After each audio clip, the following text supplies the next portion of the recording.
G'day, Doggies fans. Before we get into the video or the podcast, check out our competition sponsor, Footyhead. It's footyhead.com.au. They've got a bunch of special limited edition Vegas shirts where all teams are represented. Go to their website, check out all their different awesome shirts from small through to 5XL. Check out footyhead.com.au. Now it's time to enjoy the podcast. Check it out. Let's go.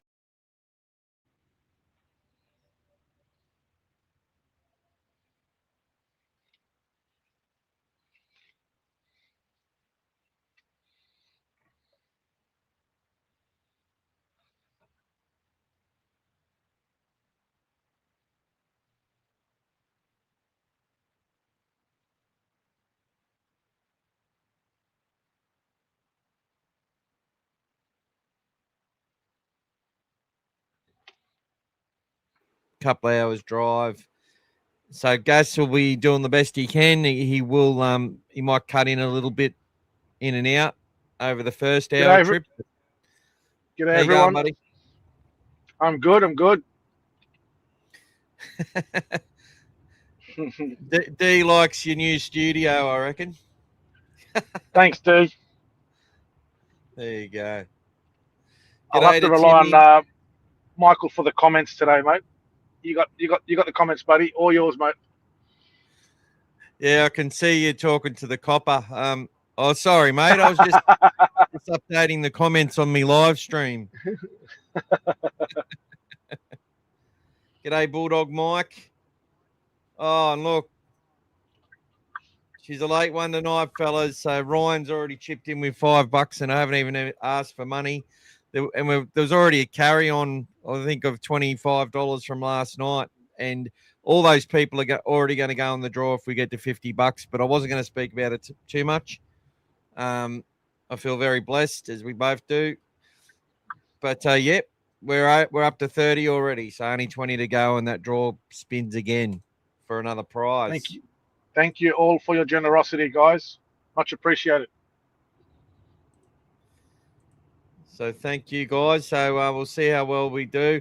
Obviously, I'll wait for a few more people to get on. Expecting not as many to join tonight, being a Friday night, a bit later.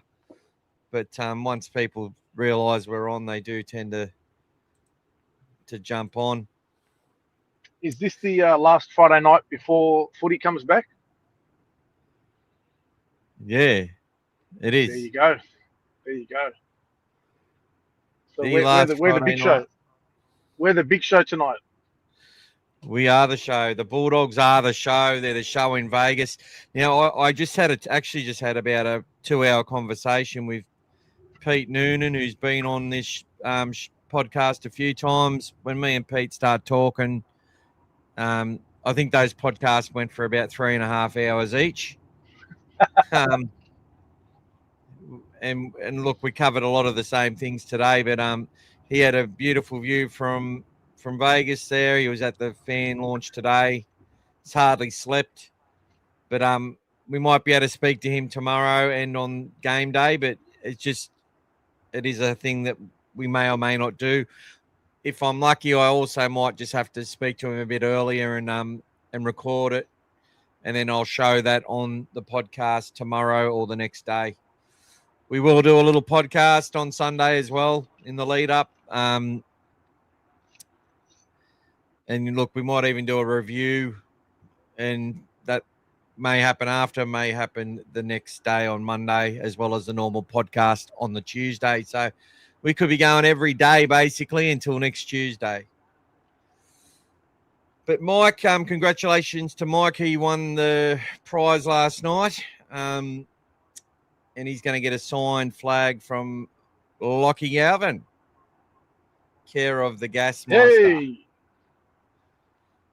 And Bulldog Mike 75 is also on Instagram. He is saying he's flying high, can't wait for Sunday. Timmy's fully pumped. Gas is driving to Vegas right now. He's flying the plane. You can hear it. The new MG jumbo jet. He's the pilot. Andy says, welcome to you again, Andy. Today was amazing for our club in Vegas. So we will see our stats man Dave will jump on with his stat of the day, and I've also got some interesting stuff he's found to take into account. Look, guys, one day I said I would never do the gambling thing, but if a gambling company, I've actually had a couple talk to me, and I'm not sure yet, but we might actually be able to do a couple of little promotions, but it wouldn't be anything too big, and I'd try to keep it Bulldog focused because the Bulldogs actually have against gambling, and I know a lot of religions don't like it as well, and a lot of people have bad experiences, but it is part of Aussie culture, and it is something that that's been part of my life for the day I was born, basically. So it's always be responsible, and yeah, we might look at something like that, but we will give you some stats, and some of those may be utilised to help you make reasonable decisions for yourself, if that makes sense. And when it comes to that side of the business, guys, it'll only be Michael.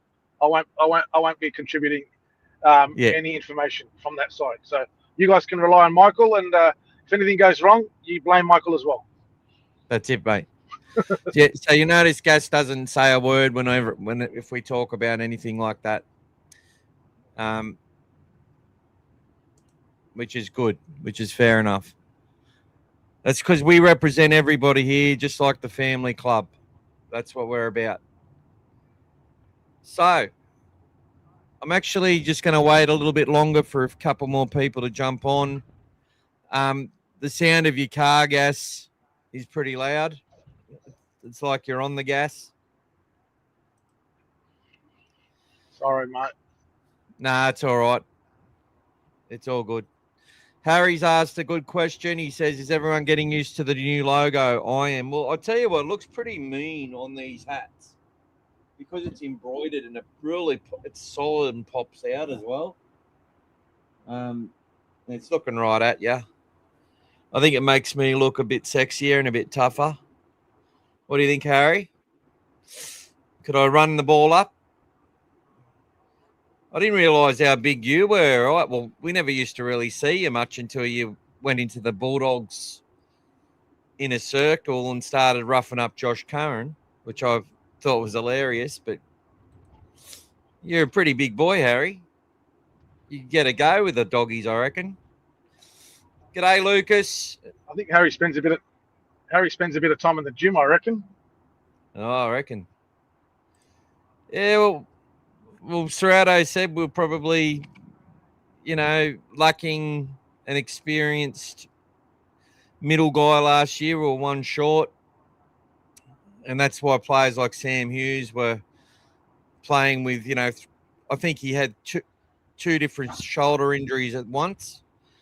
I think he had a rotator cuff that was hanging off the bone that they needled up against Melbourne, but they missed the nerve completely. So it just made the pain worse. And he went from a grade 3 to a grade 4 tear in his shoulder and his AC joint the same day. And he was already playing with a grade 2 or grade 3 before that. Like, that's how much trust they have in the bloke. And he's over there and he's got a point to prove for the Bulldogs this Sunday at Allegiant Stadium. But maybe Harry can make the Dubai trip if he starts getting fit now. Oh, there you go. Perfect size. Like, that's the 108 kilos, 192 centimetres. I'm about 130 on a good day and about 180 on a very good day when I'm wearing the right shoes and standing up straight. Lucas loves the new logo as well. Timmy says we're experiencing Formula One and the footy. Gassan Airways all aboard for the Viva Las Vegas. The doggies are ready to pull the Dragons apart. Harry says, same Lucas at the start. I was fuming about it. Now I love it. Yeah, look. Hey, Mick, there's a car that just went past me. It's got all the MG insignia on it. And I just had a look to see who the driver was, and it's it looks like the Rabbitohs assistant coach. Oh, Ben Hornby. Ben Hornby. Yeah. There you go. Nice plug for MG on our channel, All Things Bulldogs. That's it. Well, maybe I did get a little discount on my car, so we probably can for my fleet. The fleet that I've got. That's it. G'day, Reg. Welcome to you. Reg is in Thailand and he's back again with his girlfriend eating something spicy. Oh, sorry. I'm glad I'll read it again because my head started going a little bit funny. Hey guys, sitting here with my Thai girlfriend eating something spicy. Sunday be her first time watching the NRL. She wants to know who the Bulldogs are. Well, I'm pretty sure she'll get to know them 2 seconds in when the hair stands up on the back of her neck, when you start screaming through the television, and she'll be trying to wonder who you're talking to. If you're like any of us. That's why we love Harry, because he's basically every Bulldog supporter rolled into one. You know, I remember my mum just used to send absolute shrieks of pain through my ears when we made a break or put on a big hit. But I didn't care. I loved it. I loved every minute of it, every second. Getting very excited for Sunday's game. Well, that's why we've gone every night, people. I still can't get it to work. Yeah, you got to press the... Yeah, see the steering wheel? You press that, and then you press the one in the middle next to it. He's talking to Ben Ormby right now. I'm not moving, so when you're driving, try it. So press the middle one, it'll come up, and then press the one next to it on the left, and then go up and down with it. Okay. Just keep trying it until you get it right. All right. No worries. Good luck, mate. Tell him he's on All Things Bulldogs. He's on the phone as well, mate. It's all right. Everyone, he's trying to get his... That was Ben Hornby trying to work out the all the features that are packed into the cruise. I couldn't work out the cruise control, and then I went to autopilot and had to turn it on, and it's honestly, it's like one of those Google cars. It drives itself. Yeah, it does. You're right. You didn't tell me about that. It's got the radar. It's got the radar. Yeah, because it's looking correct, and you can set 3 levels of it too, so you can I took my hands off the wheel and it like just slowly went to the lane. Then it just corrected itself, went back in the middle. Like you're supposed to. That's the MG Pilot. That's the MG Pilot, mate. That's it. It's autopilot. That's the sweet. That's right. I'm like, well, I'm paying a little bit extra on fuel, but I'll tell you what, when I put it to sports mode, it's like I was driving like a really good car from. I remember when some good, like I go and test drive a lot of cars sometimes just when I'm bored. And this car, look, I've got an MG ZS, right? Back in 2017, 2018, these things were really cheap. They were about 16, 17 grand or 18 grand you could get them for. And they were sluggish and they were horrible. But this car now, it's like driving a performance. Honestly, I cannot believe what I'm driving. And I'm driving the base model or the base model turbo variant. The way and when you turn it to sports mode, the steering actually changes too on it. I didn't realize that. It gets like you feel the road more. It's a bit heavier on sports mode. Correct. Because there's 3 levels of steering mode you can have on there. Three like light, medium, and heavy. So when it goes to sport, it naturally adjusts. Yeah. But when Look, it's a perfect car for a lady too. Like the way you just goes around corners. Like honestly, my Swift was heavier around corners and stuff. I cannot believe I'm driving an SUV that's handling like a little car. And yeah, look, it's definitely they've definitely done a lot of work on the MGs, guys. But anyway, that we'll clip that as an advertisement for MG and see if they want to pay me for it. There you go, mate. There you go. Honestly, I'm almost tempted to start doing some YouTube videos just for that car, just to promote it. Anyway, let's get into it. Mick, you said you lived in Campsie. What street, mate? I can't remember, mate. Sorry, buddy. My brain is stuffed, but it was I used to walk to Belmore. It used to take me about 18 minutes. It used to take me about 15 minutes to the station. Basically, I would turn at the Campsie pub and go up that street, then one up and then down. I can't remember. I lived with this guy called Carl, who was an Indian guy, but he was actually a Christian Indian, which I didn't know existed. And when he used to cook, I used to leave the house because the spices just used to go through me the same way eating it would go through some people. So, yeah, great experience there in Campsie. Loved it. Always good stuff happening. So many different things, so many different shops, and just walk down to Belmore.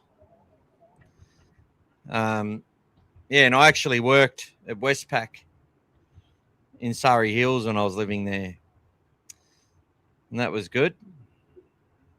Did the Olympics, all that sort of stuff before moving to Queensland in 2000 after the Olympics. What did you do anything for the Olympics? Yeah, I helped out like counting coins and stuff. There was a lot of that stuff happening.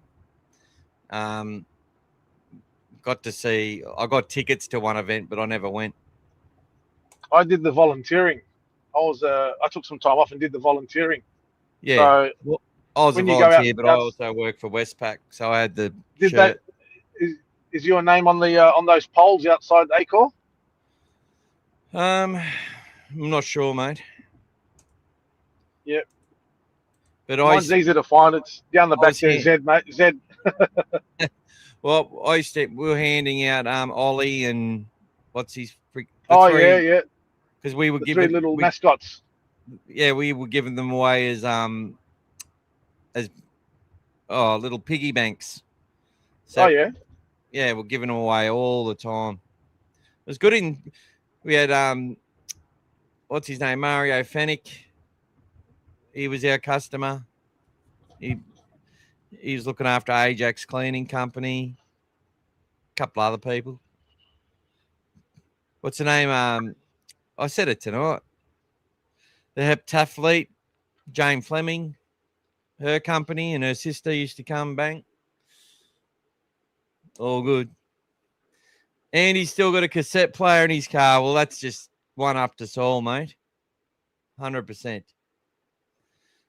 Because I'll tell you what, knowing that, Andy, if something went wrong with your car, I could probably know what's happening with it and actually attempt to fix it. Not today's cars. Need a fucking software update, and that seems to fix them.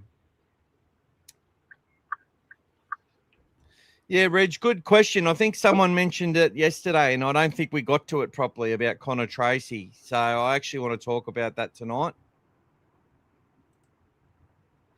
Harry, I'll go to Harry first.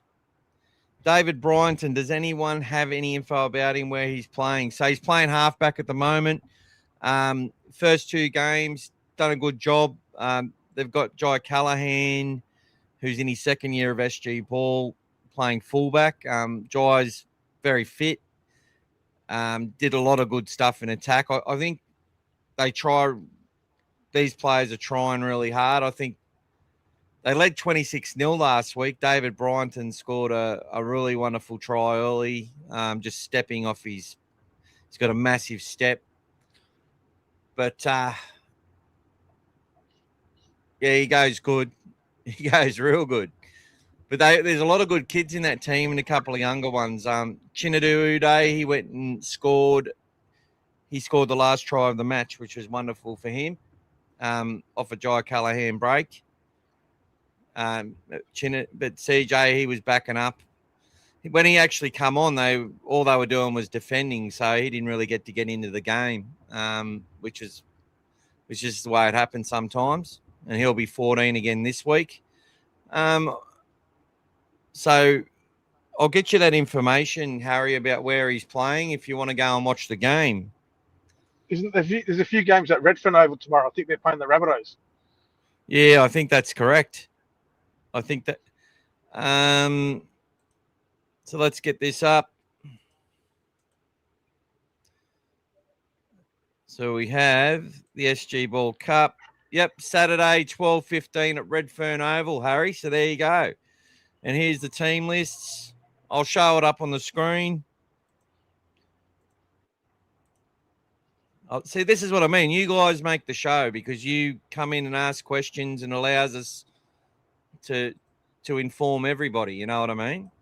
If we weren't already going to do it. Can we make us even smaller? Can we guess? Oh, that'll do us.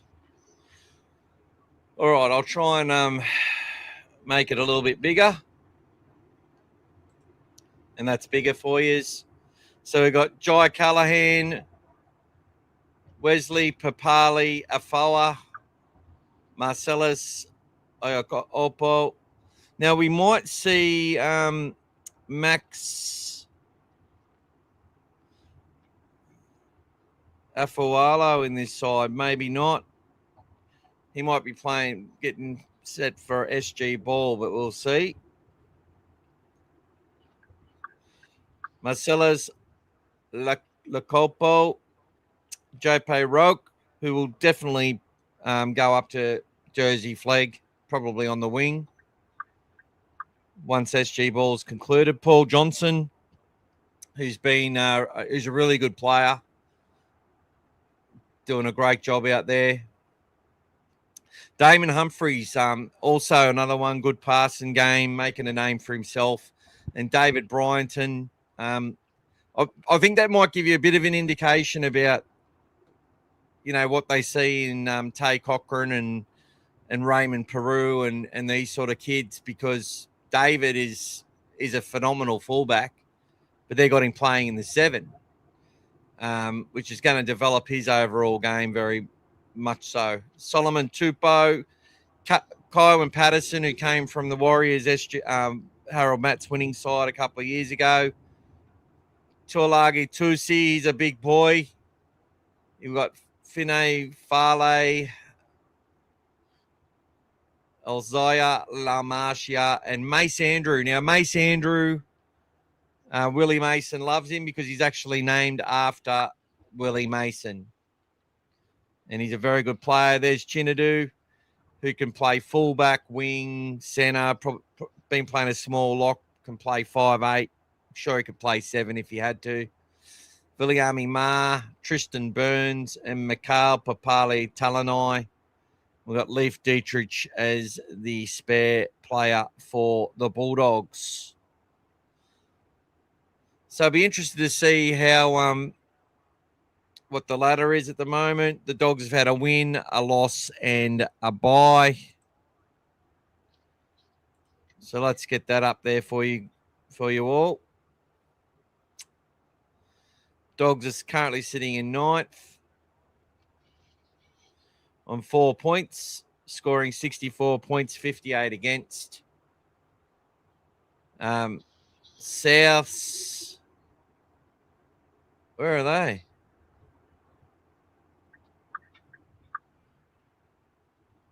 Oh, they're running 4th, so they've had 3 wins, no losses. So they've got a very good side.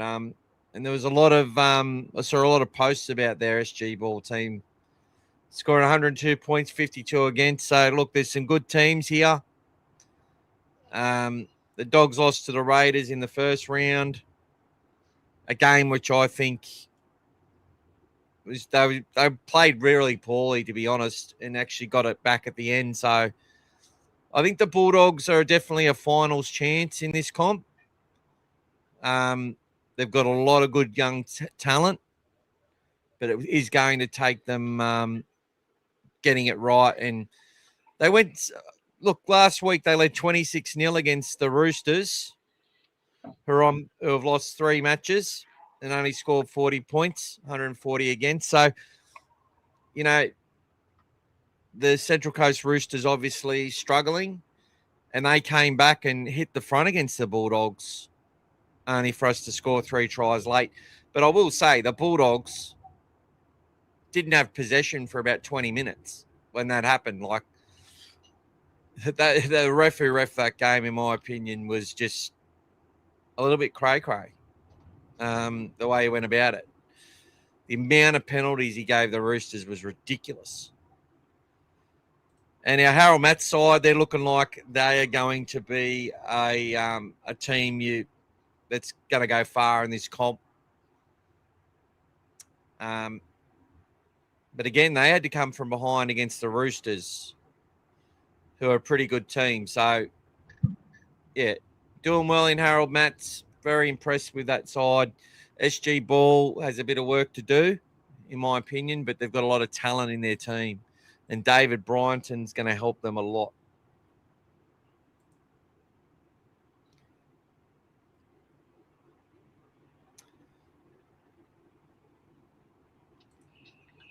Don't forget that first week. Didn't we have some players missing in that first week because of the trial? Yeah, definitely. So everybody was stretched because Yeah, so Harry, I reckon Peru plays Cup. I think Peru will play Jersey flag, in my opinion. I think Tay Cochrane will start the year at 1.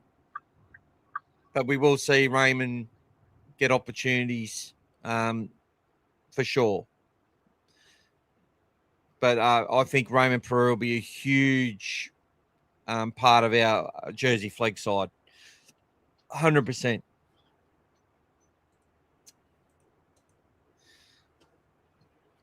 Yep. So I actually put a few highlights on the channel, Harry. So what I'll do, mate, is I'll actually send you some links to the highlights at different times.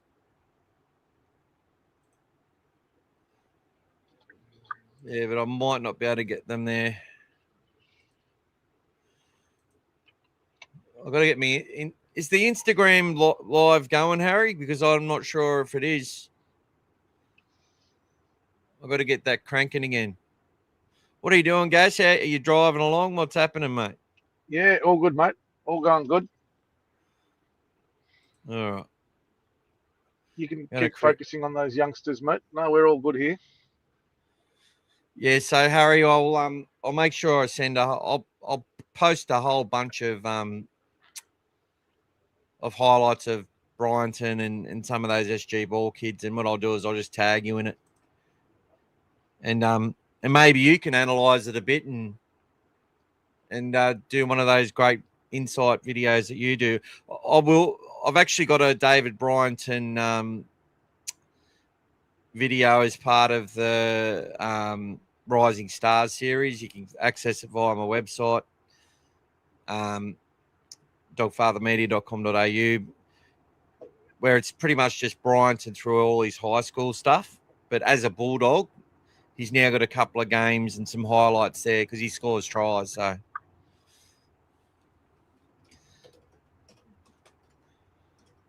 So keep your questions coming, people. So what's happening, Gassy? Have you spoken to anyone in Vegas that you can get on the show? We might have Pete Noonan on tomorrow, people. He might actually, there's a big chance he's actually going to be in one of the corporate boxes, which would be phenomenal.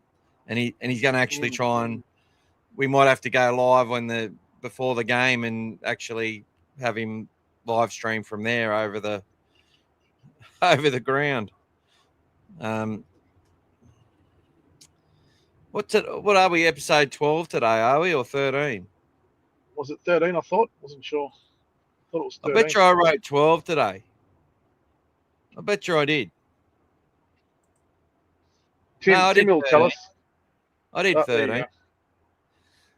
And James has donated another $1, so we're at what? We're only $19 off doing another spin. That's brilliant. Thanks, guys.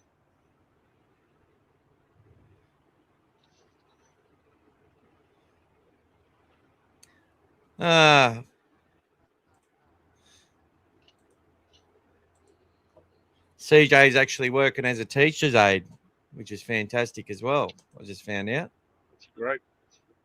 That's good. Oh, g'day, champion. Go the Dogs, so pumped.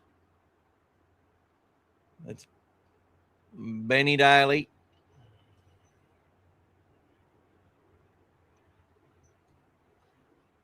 Actually, I keep confused between my mate Brad and Benny on their YouTube names. It gets so confusing sometimes, hey.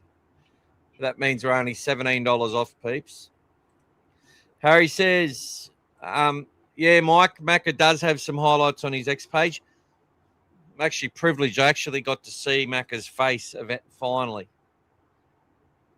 He let me on his Instagram. I think he's been keeping it as this mystery thing. Not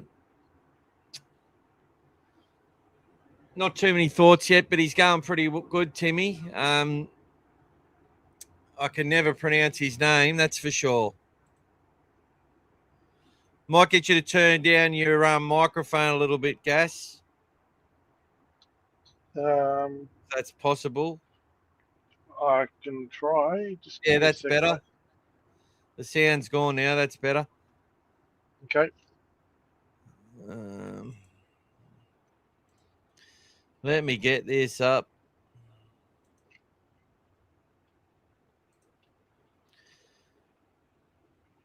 Yeah, Tyler Munn, the 5'8", I really like him, but Ezekiel Stanley Ligiavo, very good player. But my favourite is, we've called him Baby Critter, guys. So this one's for you, Harry. I've got some, type in Baby Critter on, I'm pretty sure if you type Baby Critter on Google, some of my stuff will come up.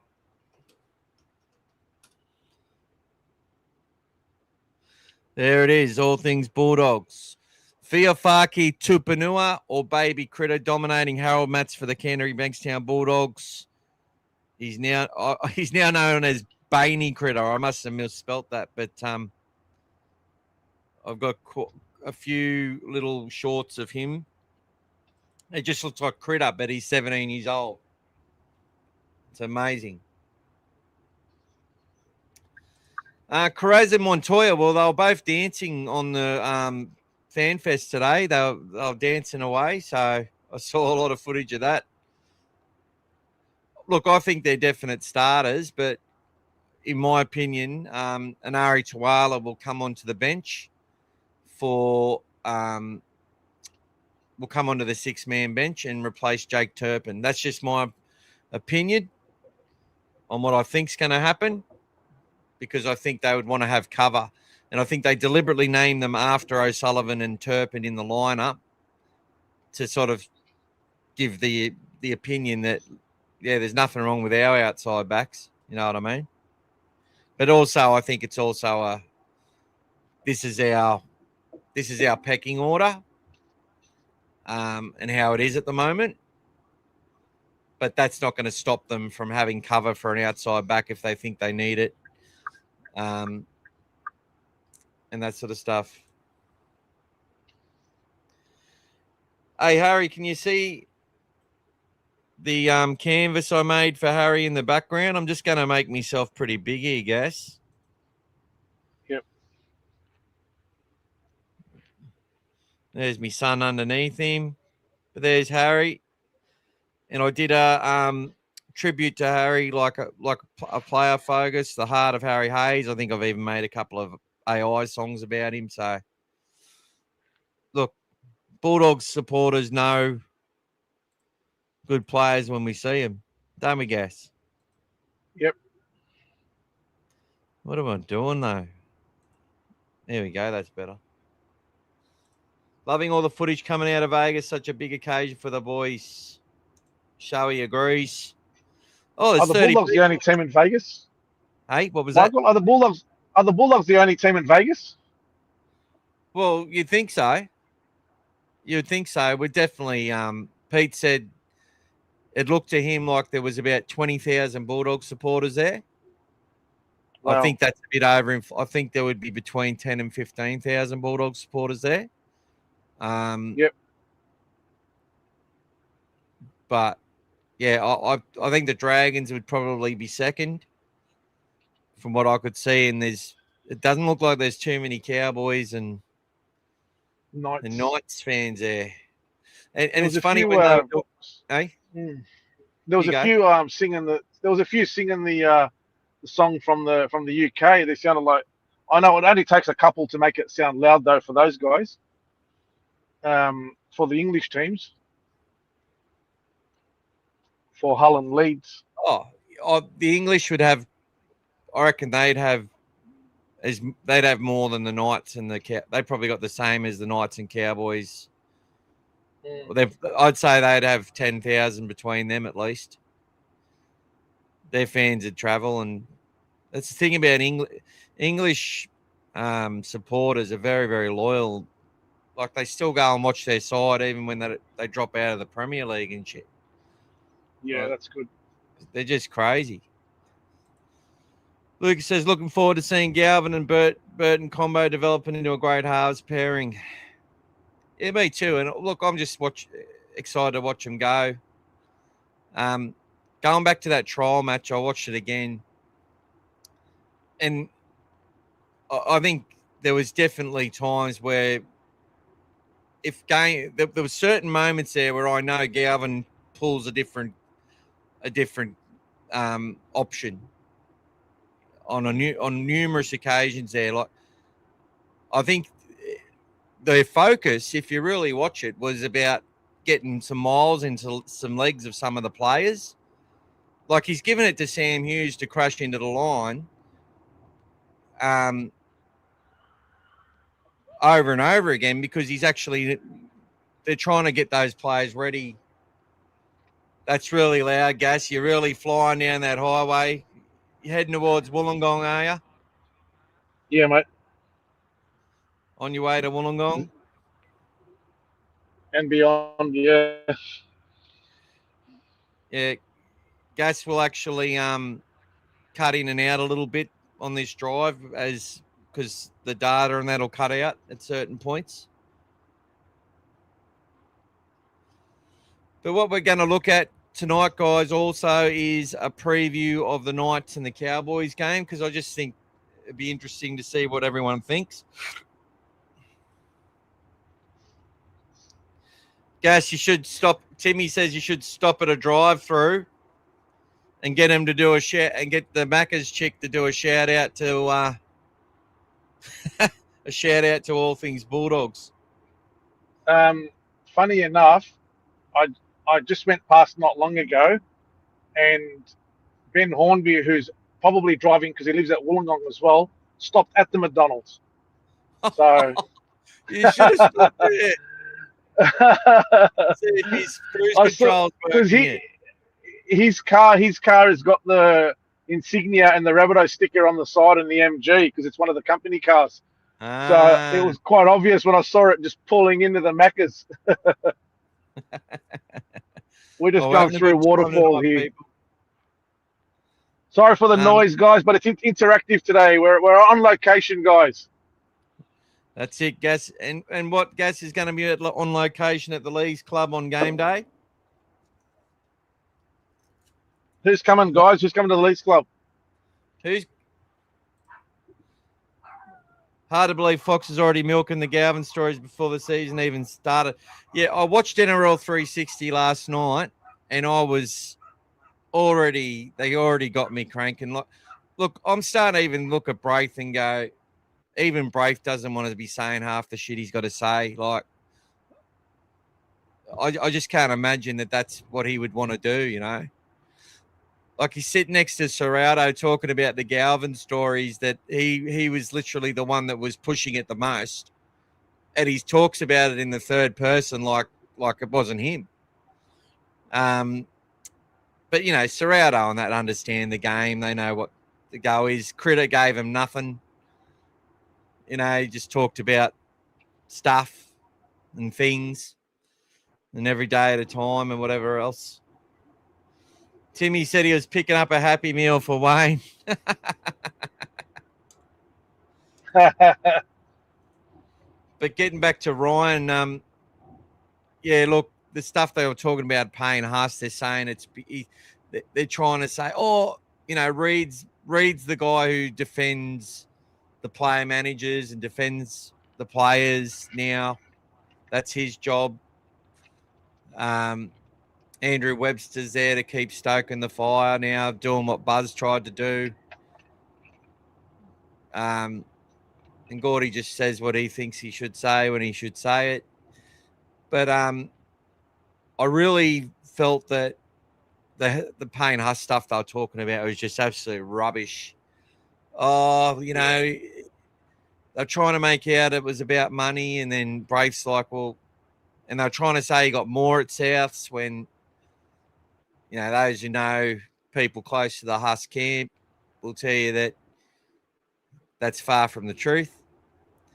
As I say, I've known the occasional person that knows things that, and not everything's supposed to come out in the public. And I think the Bulldogs are a club that don't always want everything in the public either, but a lot of clubs don't. They're happy just to let whatever crap goes out there stay there, because it does have a purpose behind the game and the funding of the game as well, and it helps promote a lot of sponsors and whatever else. And many of those sponsors are linked to some of the clubs anyway. That they're sponsoring our club, but they're also advertising through these media channels. So they don't always tear them down the way that you would expect. But yeah, what they were saying, like, look, don't get me wrong, Madge. We all watched Welcome to Tiger Town or whatever it was freaking called, and they're just this narrative about that it's all about Madge is why Huss is leaving, and someone's told him that that's just the tip of the iceberg and there's going to be heaps more leaving. Well, I hope it's true. I hope they're in fucking turmoil. I can't stand the Broncos. But Payne Huss isn't leaving him because he hates Madge Maguire. I don't even think he's going because he has a love affinity with Wayne Bennett. I think it's far more personal to what he needs to do in his life. And it's obviously wants to be paid well enough for what he can do. And like we all know that David Fafita and Latrell and that are massive friends of his. So it makes sense. It makes sense. And with all the shit that he's had to deal with in Brisbane, why wouldn't you get out of there? Why wouldn't you? Anyway. Harry, I think Mahoney's attack will flourish with the open footy the Cowboys play. He'll definitely run out of dummy half more. Yeah, look, I think Reed's gone to that club. He's a lot more confident in himself, Reed. You saw when he came to Canterbury in that first trial, he was nervous as hell. He was made captain. Couldn't put two sentences together when you talked to him. He was still a boy, even though he was a tough little prick at Parramatta. But now I think at Cowboys, he's prepared to lead. They showed they wanted him, which is why he agitated with the Dogs quicker than they even wanted to. And he wants to be that player. He wants to be that guy who's running things. He was under the system at Parramatta. he wasn't allowed to do that, which is why they were sort of happy to see. They weren't happy to see the backside of him, but that they didn't want to pay big money for a guy that obviously wanted to do some play by his, some of the vision he saw. And to be honest, like that 2024 season, he was no hooker got as many try assists as Reid Mahoney that in that season.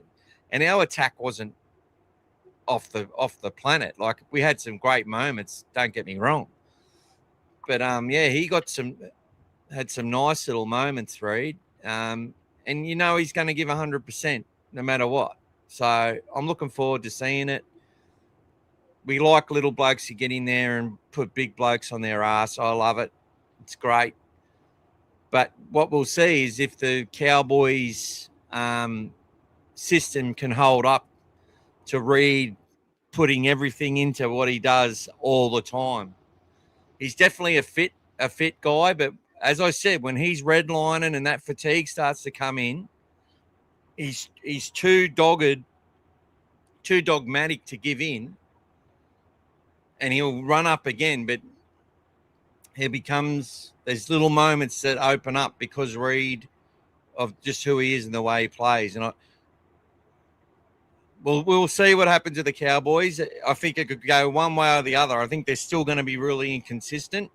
They'll look like world beaters 1 minute and the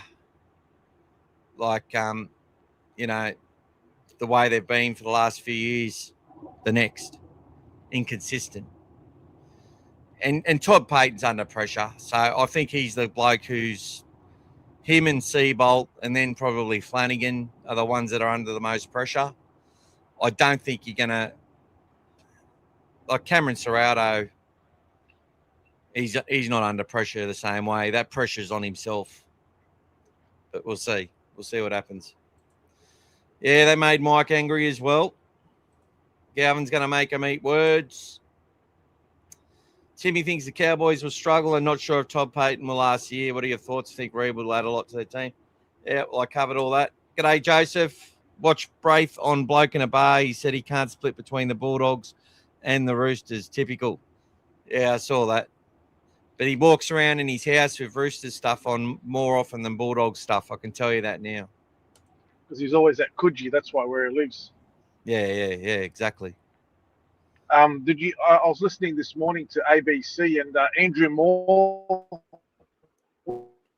was on and he's obviously calling the game, but from the studio in Sydney, and he was talking about the Bulldogs, and at the end he said, yeah, but the disappointing thing for the Bulldogs is that they've lost Leo Thompson, so they're going to have the same problems they had last year, not having enough big men in the middle.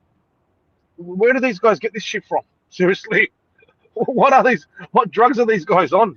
Well, because I'm starting to understand a little bit the demands of trying to know everything about everyone, especially since I've been doing this series on the 5 players that need to improve. Like, I've got a pretty broad understanding, but you need to go get your facts right.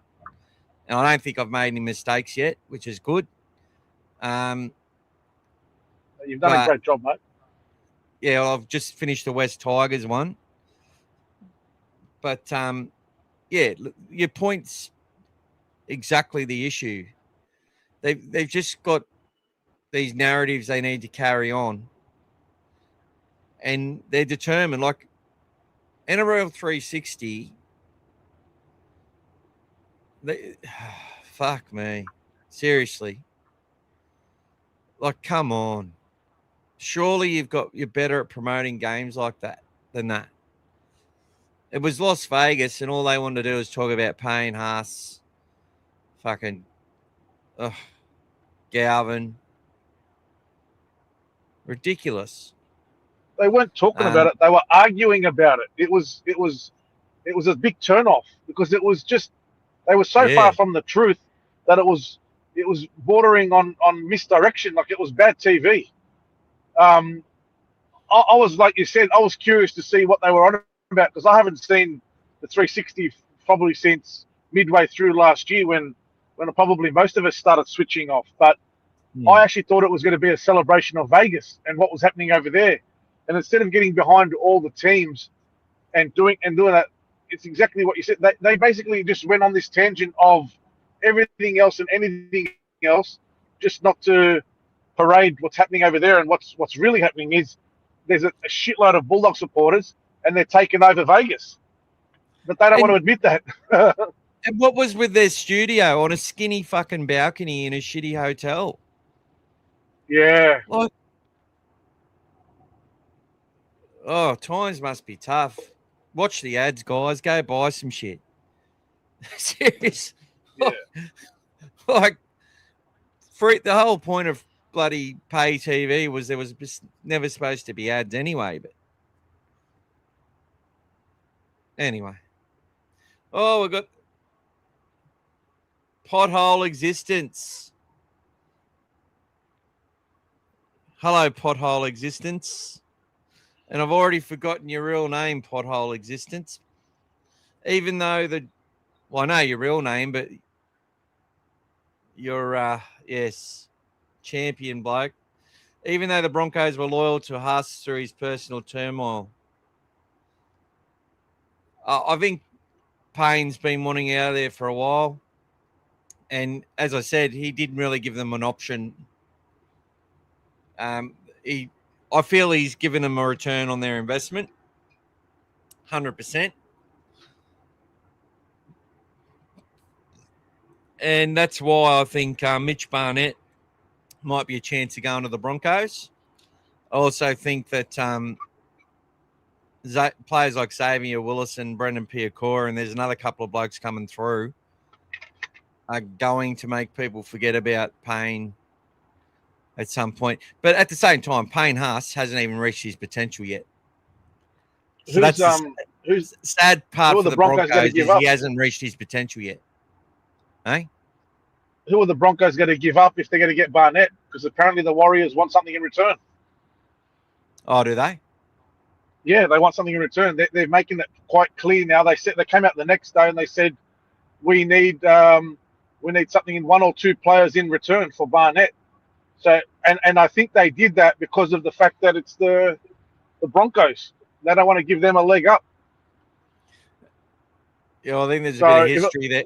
There's a bit of history there, isn't there?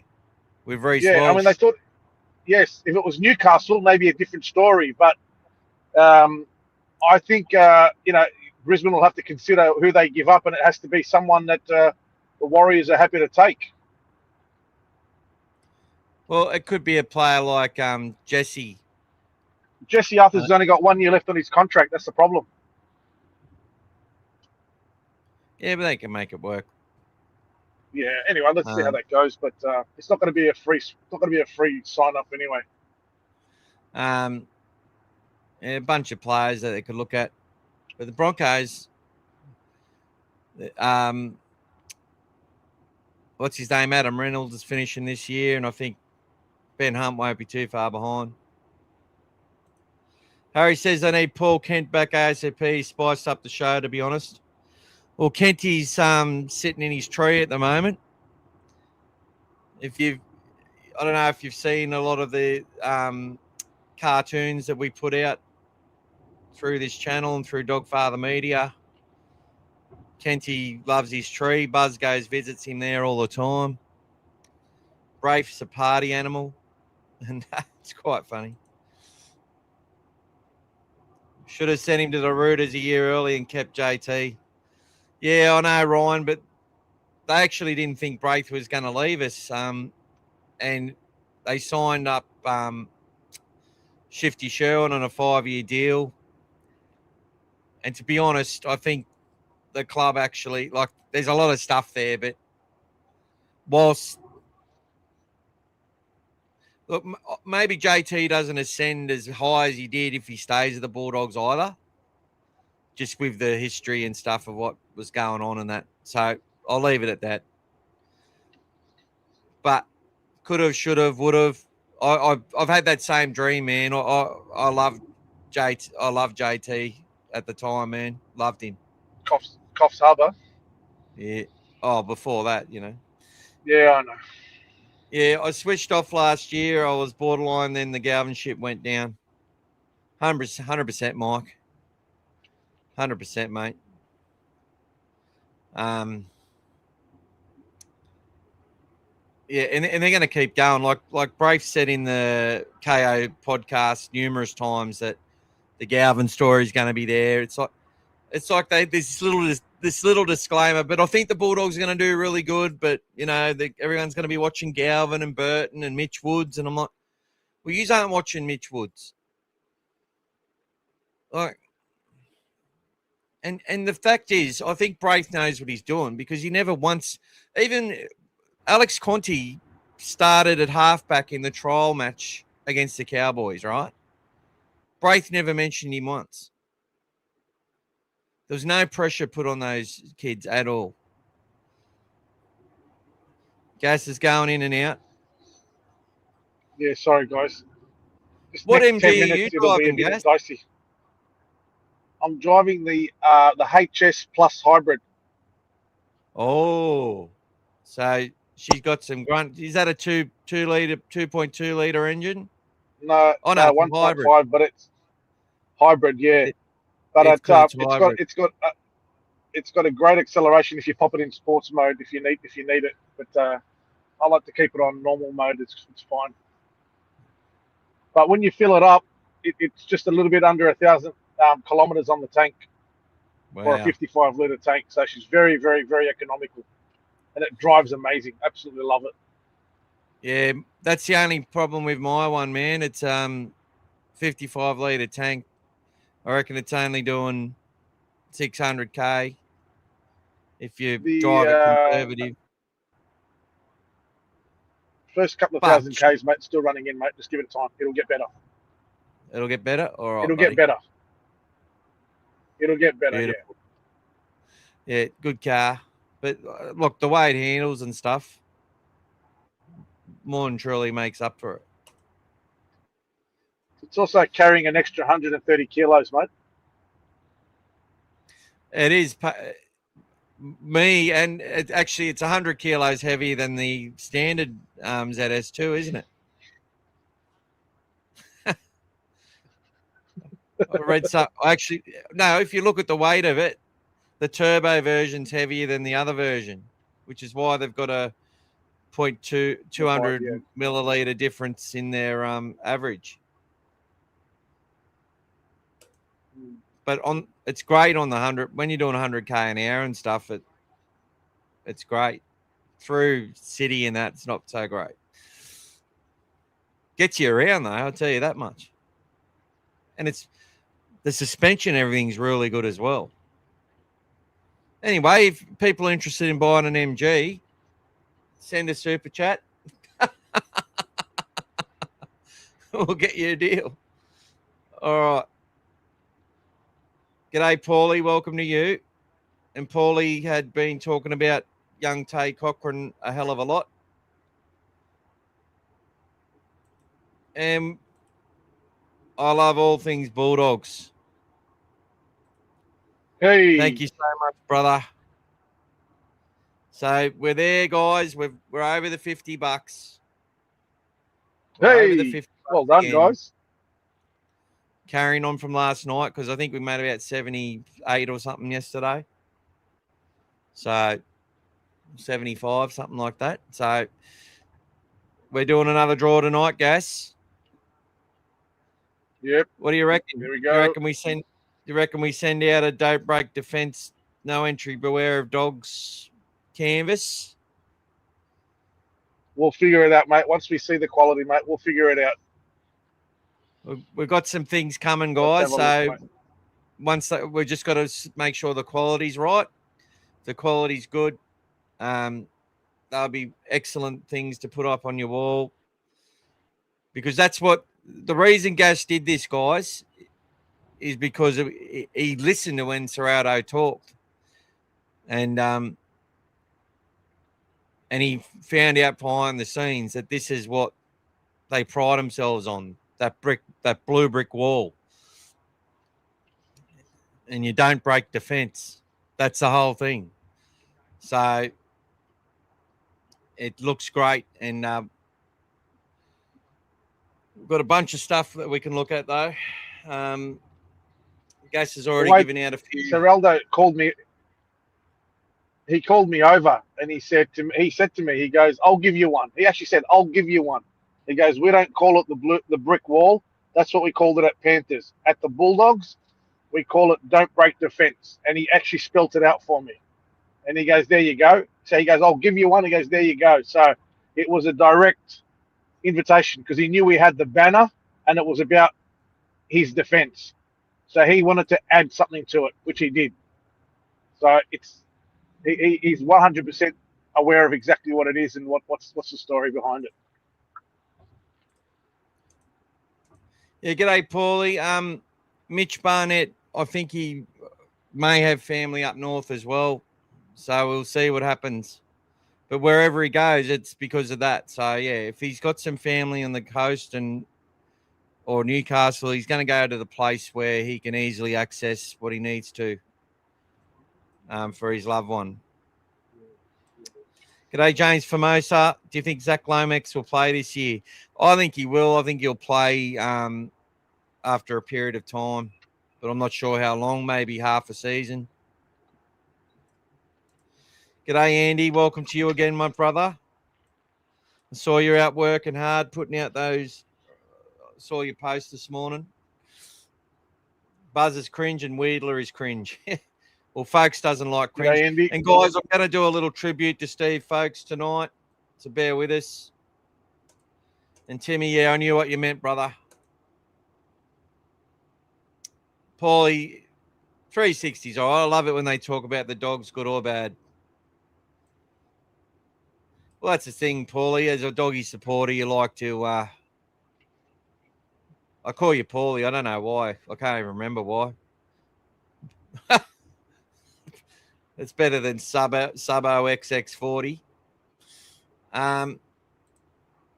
Drinkwater said they're tuning down their attack so they can try and defend better. And then he said, but if there's something there, we'll take it on. Yeah, I saw that, Mike, in his little interview he did. So what does that mean? It's going to be 36-30? Mike, just to go on with what you said, Gas, he says, I heard money or players for Barnett, but for any club, not just the Broncos, any club. Of course, yep. So that's right. Paulie said he's moving back to be a family, not sure. His family's probably all from the Hunter. Yep, all assumptions. Kevin Campion versus Shane Webber, who remembers that? Oh, yeah. Kevin Campion, one of the toughest props, or 13s, I should say. Webke, one of the toughest props. Yeah, Kenty is recovering from cancer. He's going through chemo and everything. So I find he's better on his podcast than he was when he was on 360. Yeah. And in a way, he did make 360 better. I'll definitely say that. I liked it better when Ben Icahn was on there because I just felt he was far more reasonable. And he didn't have, to me, Ben didn't really seem to have any prejudices. He just worked hard.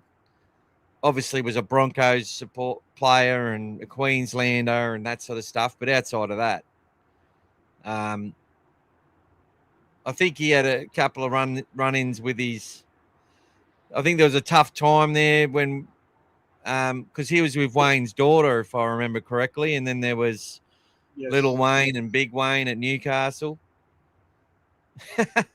as Nathan Brown referred to. He was very good. I agree. It was much better when he was there. But if you notice what Braith tries to do, he's got this little trick he does. And if you watch body language, Braith, whenever he's talking about something and he wants to think, he thinks he's impartial, he'll look up to his left or to his right. He'll look up at nothing, and his eyes will go sideways, and then he'll start to talk about something as if he's staring at the sky. He won't be facing anyone. He won't be looking in someone's eyes. He'll look up away. Have a look at it next time you watch him. He'll look up and away, and he'll try to say something as if he's being impartial. But that's a deliberate ploy to try to distract you while you're looking at what he's looking at, and he's then trying to just throw something in there that he wants to be impartial, but he's not. He's very, very cunning in what he does. Unfortunately, so it's all this little. He'll look up and act like he's oblivious, and he's being, I'm just over here. I'm just picking something out of the stars, and then all of a sudden he'll throw in what he wants. Yeah, it's he's not it's all a game and a play. What he did last night was embarrassing. To sit there next to Seraldo, who was 100% aware of every single thing that he did last year, and to say that, but the media's and the guys there was a lot of discussion about Galvin. No, mate. I mean, I'm surprised Seraldo didn't just elbow him back off the balcony, mate. Just give him a back elbow and just send him off the balcony to say, like, you're the one who caused harm to our team. You know what I mean? It was just, I don't know. Whether he's been put up for it, which I don't. I think he thinks he's being smart, but he's not. Yeah. He actually looked really stupid last night, and it just carried on from last year. He's done nothing to help himself. It doesn't help him at all. It just shows a lack of credibility in a position that, like you said, needs to be impartial. You need to ask the questions about impartiality, not what he's trying to do. That's just complete attack, and it's got motives behind it. Your stories you highlighted last year, there's a lot of reasons behind why he does it. It's just, I mean, if people had read it on Dogfather Media. And wasn't it funny when I did the Anastra Effect article and audio article that on this podcast we started getting trolled big time after that? Yes. Like, never had trolls come on before until that started happening, until we did that. And I was almost hammering like him on people that he knew. Yeah, it's true. Paulie says we've got question marks for sure, but I think that we answer those questions in round one.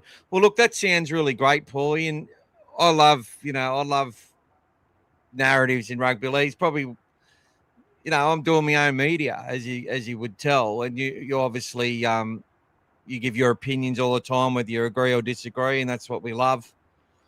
But I think that's a little bit of those questions will be answered in round one. Well, why will they? It's a 27 round fucking season. No, that's the sort of narrative shit that I want to fucking get away from, where because we go to Vegas and it's a big game, it'll all be answered round one. I think I know what you mean, though. You're expecting us to go and silence the fucking critics in round one, but it won't. Us beating the Dragons and beating them well is an expectation, not a fucking, not a hope and a prayer. That's the expectation for the club, statement, for our fans, and for the wider rugby league community. That's why the Dragons are going to be hell on dangerous for us. But that we can lose round one and win the grand final, mate. It's got nothing. It's not going to answer any questions, in my opinion, even if we go there and do what we're supposed to do. So that's just my thoughts. But look, I come up with fucking one-liners like that too. And don't forget. I know what you mean, and I probably went a bit hardcore. Don't forget, Michael. There, but you know me, mate. You know me. I fucking hate the media. That's why I joined it. Don't forget that with all the off season that we had, Galvin and Burton have only had 25 minutes together in that trial. That's it. If you take away the off season, in that trial game, they've only had 25 minutes together. So it's hard to it's hard. They need a few. They need still the rest, like a few games, to start getting that combination in game. It's a different situation in game, but against all these different teams. When you're playing 13 on 13 against people, you kind of know what you're trying to do. But when you're playing against other teams, it's going to really test you. And I think we need to give them time. And to be honest with you, I want them to keep building in this season. I want to be building all the way to the end of the year so we can prime ourselves to finish the year strong and try to give ourselves a crack at the grand final. Unlike last year, where obviously we peaked early and then we started playing catch up when we started getting injuries and our depth was challenged, etc. And then we sort of just clung on at the end there and then did the best we could. This time I think they're learning from that and try to peak. So you'll find that they're going to be working up, not down. But Vegas will be a big game because it's an expectation that you have to give your fans that spent their hard-earned money. You have to give them something to enjoy, which is fine. I've got no problem with that, which is what Penrith did last year. But the whole thing for us, and as we've spoken about, Do you think? Yes, yes. Just a question for you. Do you think that the Wars' woeful performance last year was in part why they fucking went so well for so long? Because I think, like, Wars fans are pretty good. I rate them highly, right? And I love the fact they've sold out their stadiums for, I think, 2 or 3 years in a row now since they've gone home.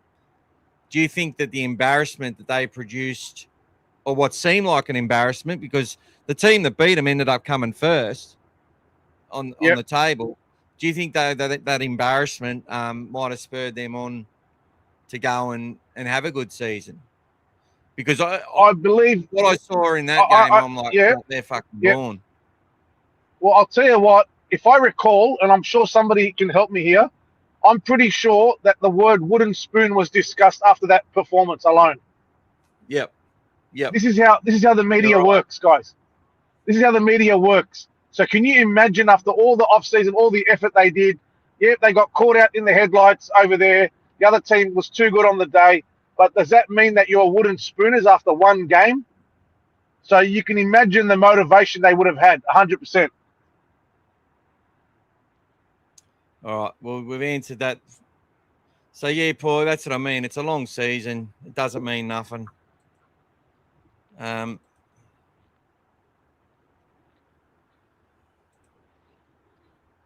Thank you, Andy. Oh, guys, Pete Webber's come on. Hey, all hail the great Webber. No, he's not on. He's not on here, but he's about to be, guys, because I'm about to play something for you. I'm about to show you something. All right, get ready. Get ready, guys. Our Pete's a bit of a master musician on the guitar. He may or may not have had a couple of burpees. But I've been wanting him to do this for a while. He produced some great music for us over Rillo, and let me get it up first. I've said that a few times in my life. Where's a drum roll when you need it? Yeah, it's about to come on, Pete. Can we see Pete there? He's got a little video for me. So keep that car noise down to a minimum, brother. Let's go.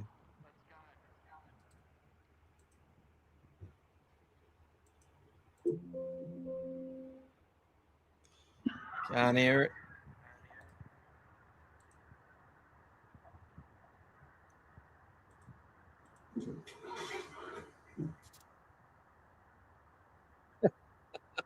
Here we go.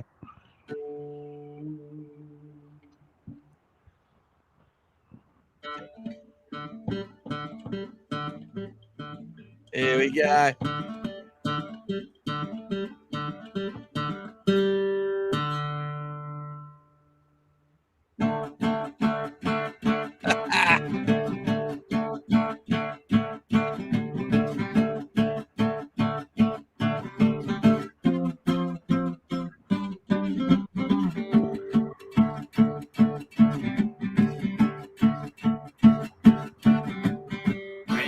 See Preston diving over,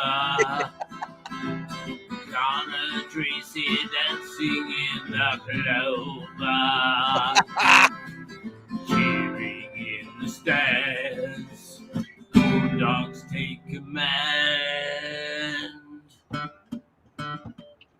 Can't you see Preston diving over?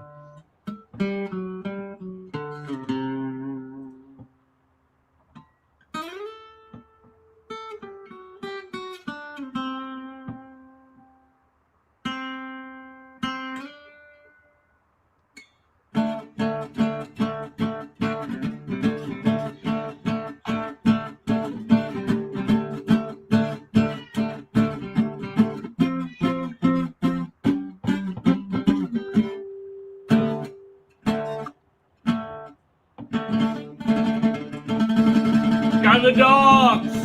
Yeah! Thank you, Uncle Pete. That's what we want to see.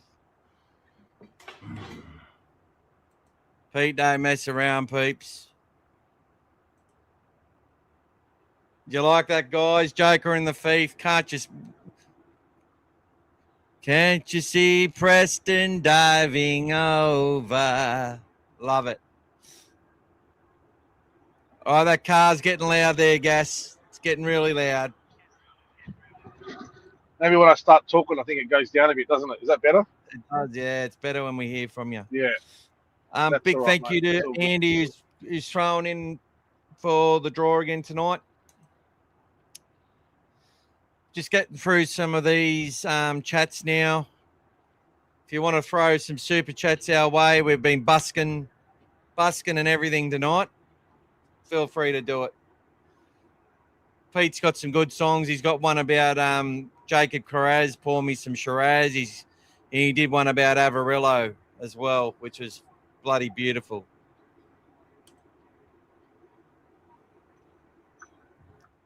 Pothole existence. I reckon we should get Terry Lamb to run the water for the boys, get some inspiration out there. Mate, Terry, I'll tell you something. If you go up and you see Terry Lamb and you lock eyes with him, he will put his hand out to shake it. He's one of the best blokes of all time. Not like Wally.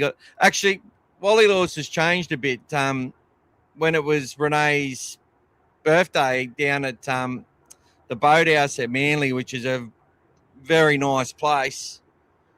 When we started singing Happy Birthday, Wally Lewis was actually there. He got up and sung it really loud. And probably, I remember years ago we were at Kmart Plaza at Capella Bar, and old Pothole existence here. He saw Wally and his little girl. She had her hearing aids on, and he's like, Wally Lewis.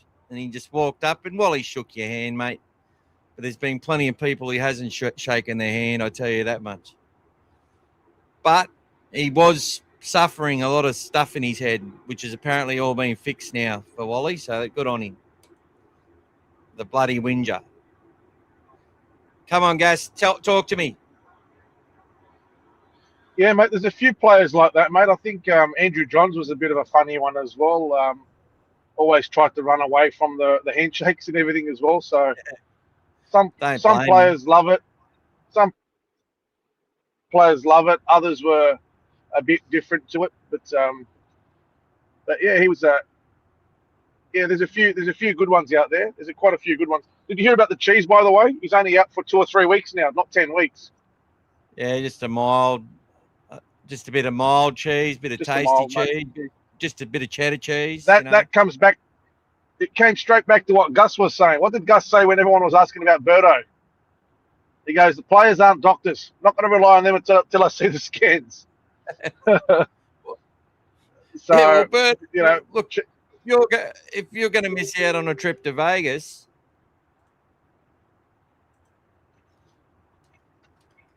yeah, he's going to say, I'm fine. I hope Pete, it's all right. I've just played it on the podcast. Everyone loved it.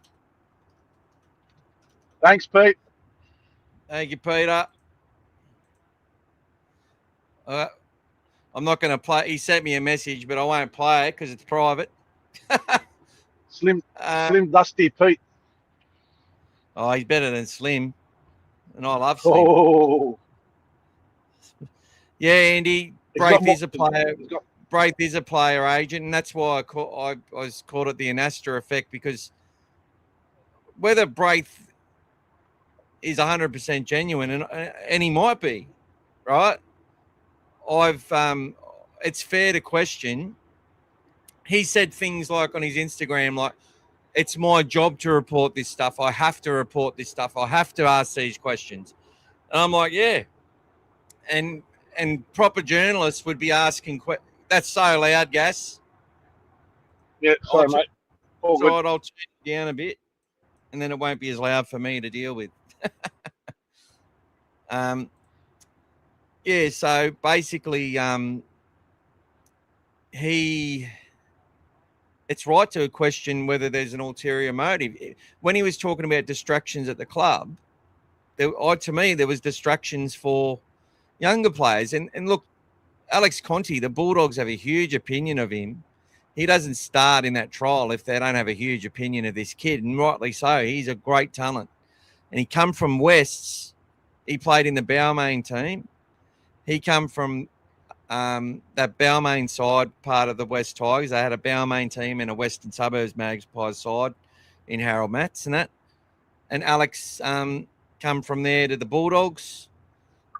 But while he was there, Lachlan Galvin was also there. And then Galvin's now come across the Bulldogs as well. So if I'm a young player, and this actually did affect young players, it did distract some young players. There were young players at our club who, some juniors, local juniors, some not, who'd be like, why is this 19-year-old walking straight into the 30?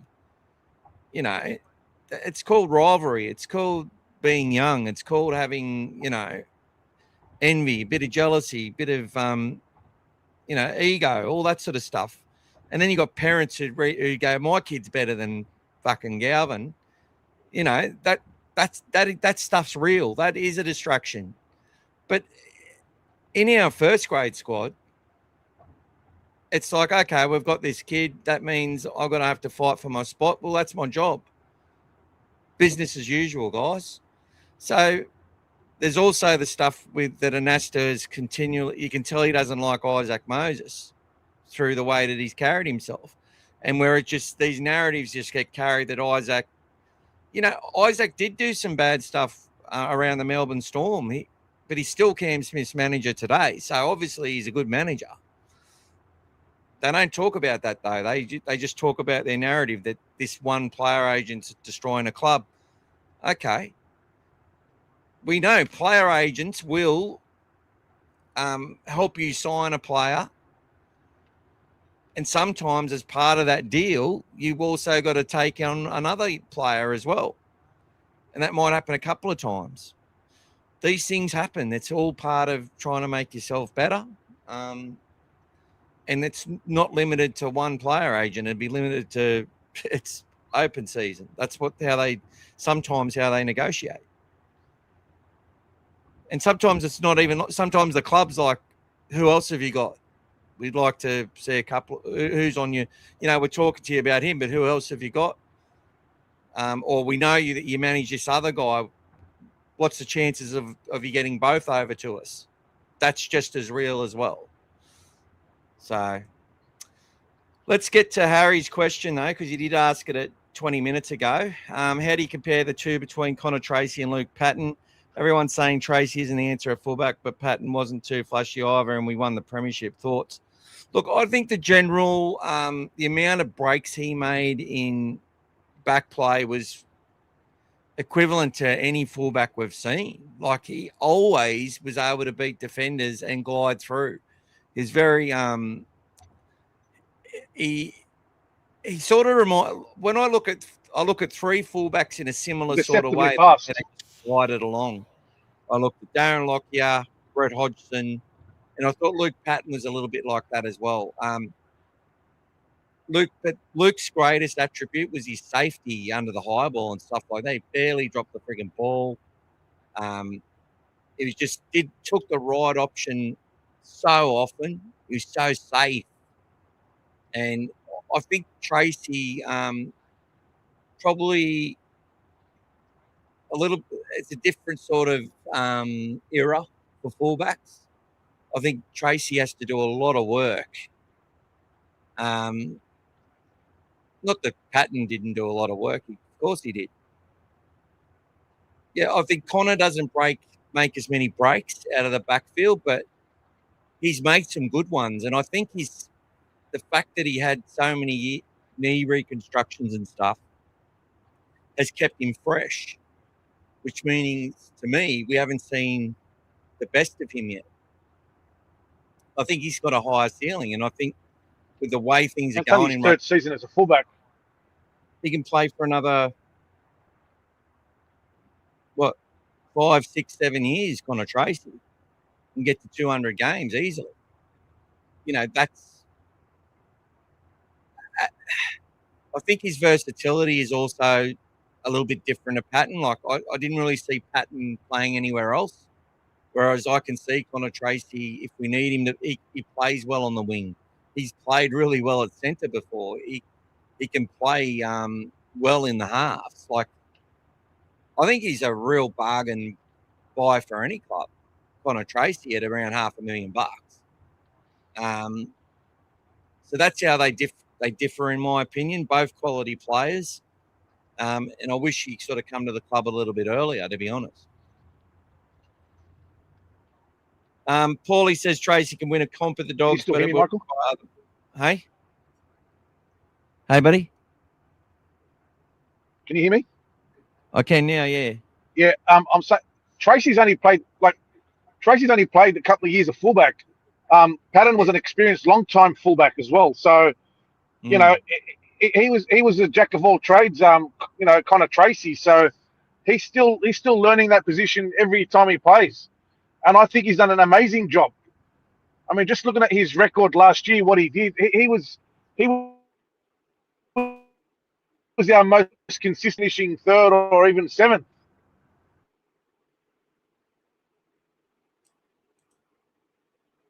You're cutting out now, bro. You'll have to come back on later, buddy. Hey, Gas, you cut out there for about 20 seconds. Yeah, okay. Give me about a minute and I'll come back to me. All right, brother. So just some feedback for you, Gas. They're loving your passion talking about Braith before. So Ryan and Lucas, Mike said you could see Serrato wasn't comfortable sitting there, not like the Josh Mansour interview. Timmy loved it as well. Paulie was responding to me, all good. Mike said, well said, totally agree.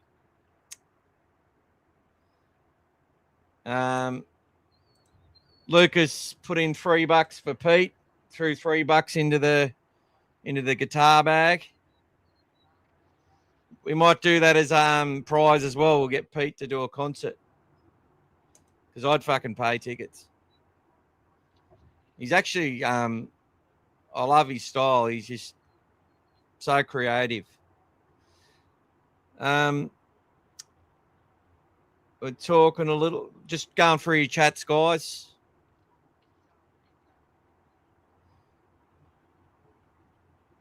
Rhett Langlands, who's another member of the channel as well, said he's always said Tracy reminds him of Patton. All hail King Wally. Nah. Patton supports up the middle. His supports up the middle were brilliant. Good shout out there.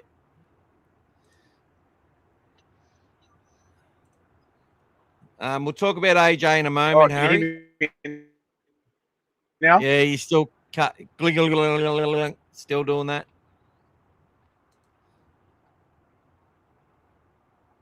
G'day. Okay. And how you going? What do you know? We'll strike a lot. That's how it always sounds. G'day. G'day. Hello. Welcome. Pete, give me the shocked look when I told him I played it on the podcast. I've done his stuff on the podcast before though, so you shouldn't worry him. Let's not forget Cookie Scoots from Dummy Half. I'm sure Sarah's spoken to the boys about it. Look, Cookie does. That's if they get on a roll on. That's where Damien Cook can come into his own. But if he can't generate anything, if we got him under the pump, and that's what we have to do. We have to stop him early and get him going. But I think you'll find they'll do some shifts. These Dragons, they'll do some shifts side to side. They'll try and break up our line a bit, and I think I think what we'll see from their wingers, especially that new guy, Setu 2, I think he will be tasked with some late offloads off kick returns. I think we will see that. And I remember watching that in a game we were dominating against the Dragons, against South, that they ended up beating us. We lost the Fox and that due to foul play. But Latrell does this late offload when we had him under the pump, and he just gets this laid off load away, and they make a break from it, and I think that'll be part of the Dragons' mindset and plan to get some laid offloads. Tino used to do it against us in the early parts when we're trying to implement the system. He'd do it against a lot of teams. So obviously the Bulldogs are good at doing that as well. But this Setu 2 from the Warriors, who's had been part of a really strong reserve grade and a system that Gus sort of oversaw how they were doing things as well. He looks like an NRL player to me. And you've also got Tuapoloto, who's a high energy sort of guy who you'd think could keep things going if you needed. I think they'll be looking for a big offload game, the Dragons, and looking to sort of break us up and utilise their strengths as much as they can out wide with early ball as well.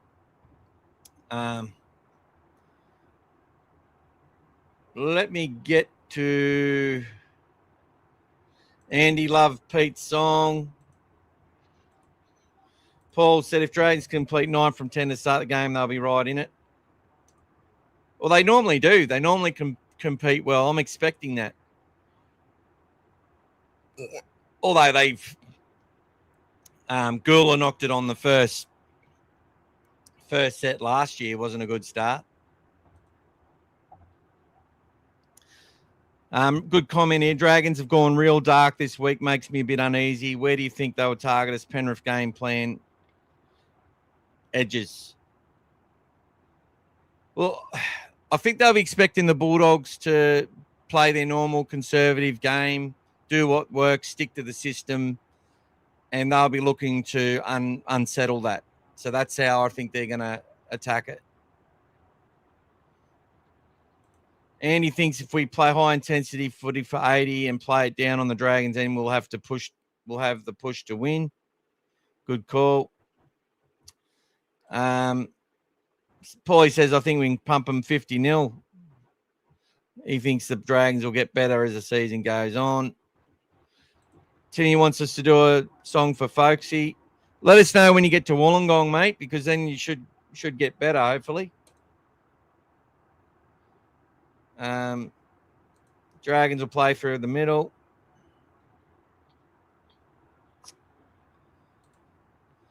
Harry says they'll target the middle and kick early. They'll rely heavily on Atkinson kicking game to turn us around, but kicks will terrorise him. How you going, Gas? You're in and out. Yeah, I'm all good, mate. Can you hear me now? Can hear you now. Harry believes the rep will have a big say in how I actually hope they let.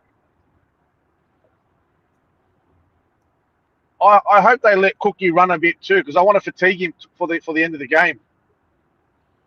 He misses more tackles when he's done a lot of running. Yeah.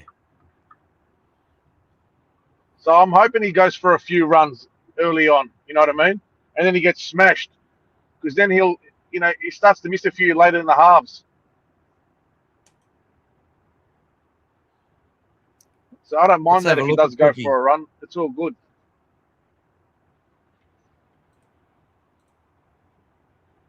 Let's have a look at Cookie, mate.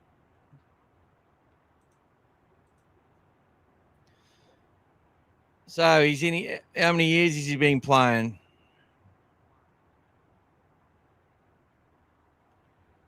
It's in his 14th season of NRL.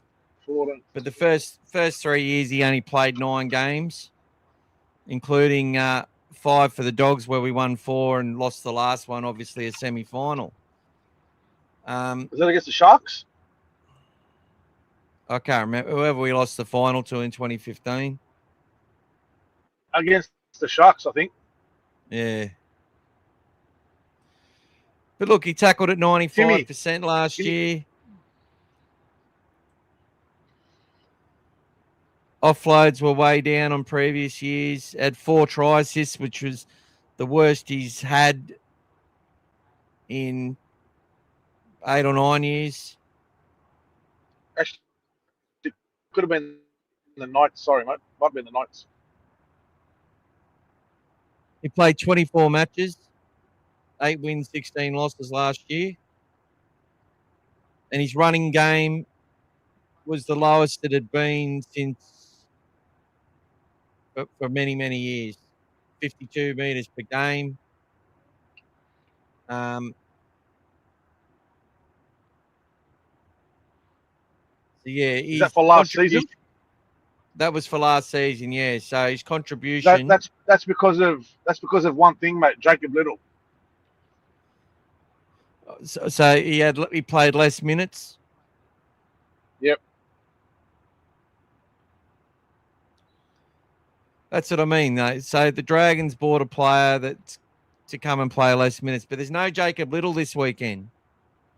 That's right. And the only player I can really see them utilising at hooker is Kyle Flanagan, with King Tongia going into the halves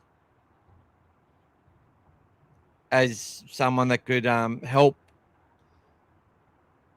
Cookie. That's a Bulldogs fan commented on me on the snippet I sent out that Cook was probably a liability.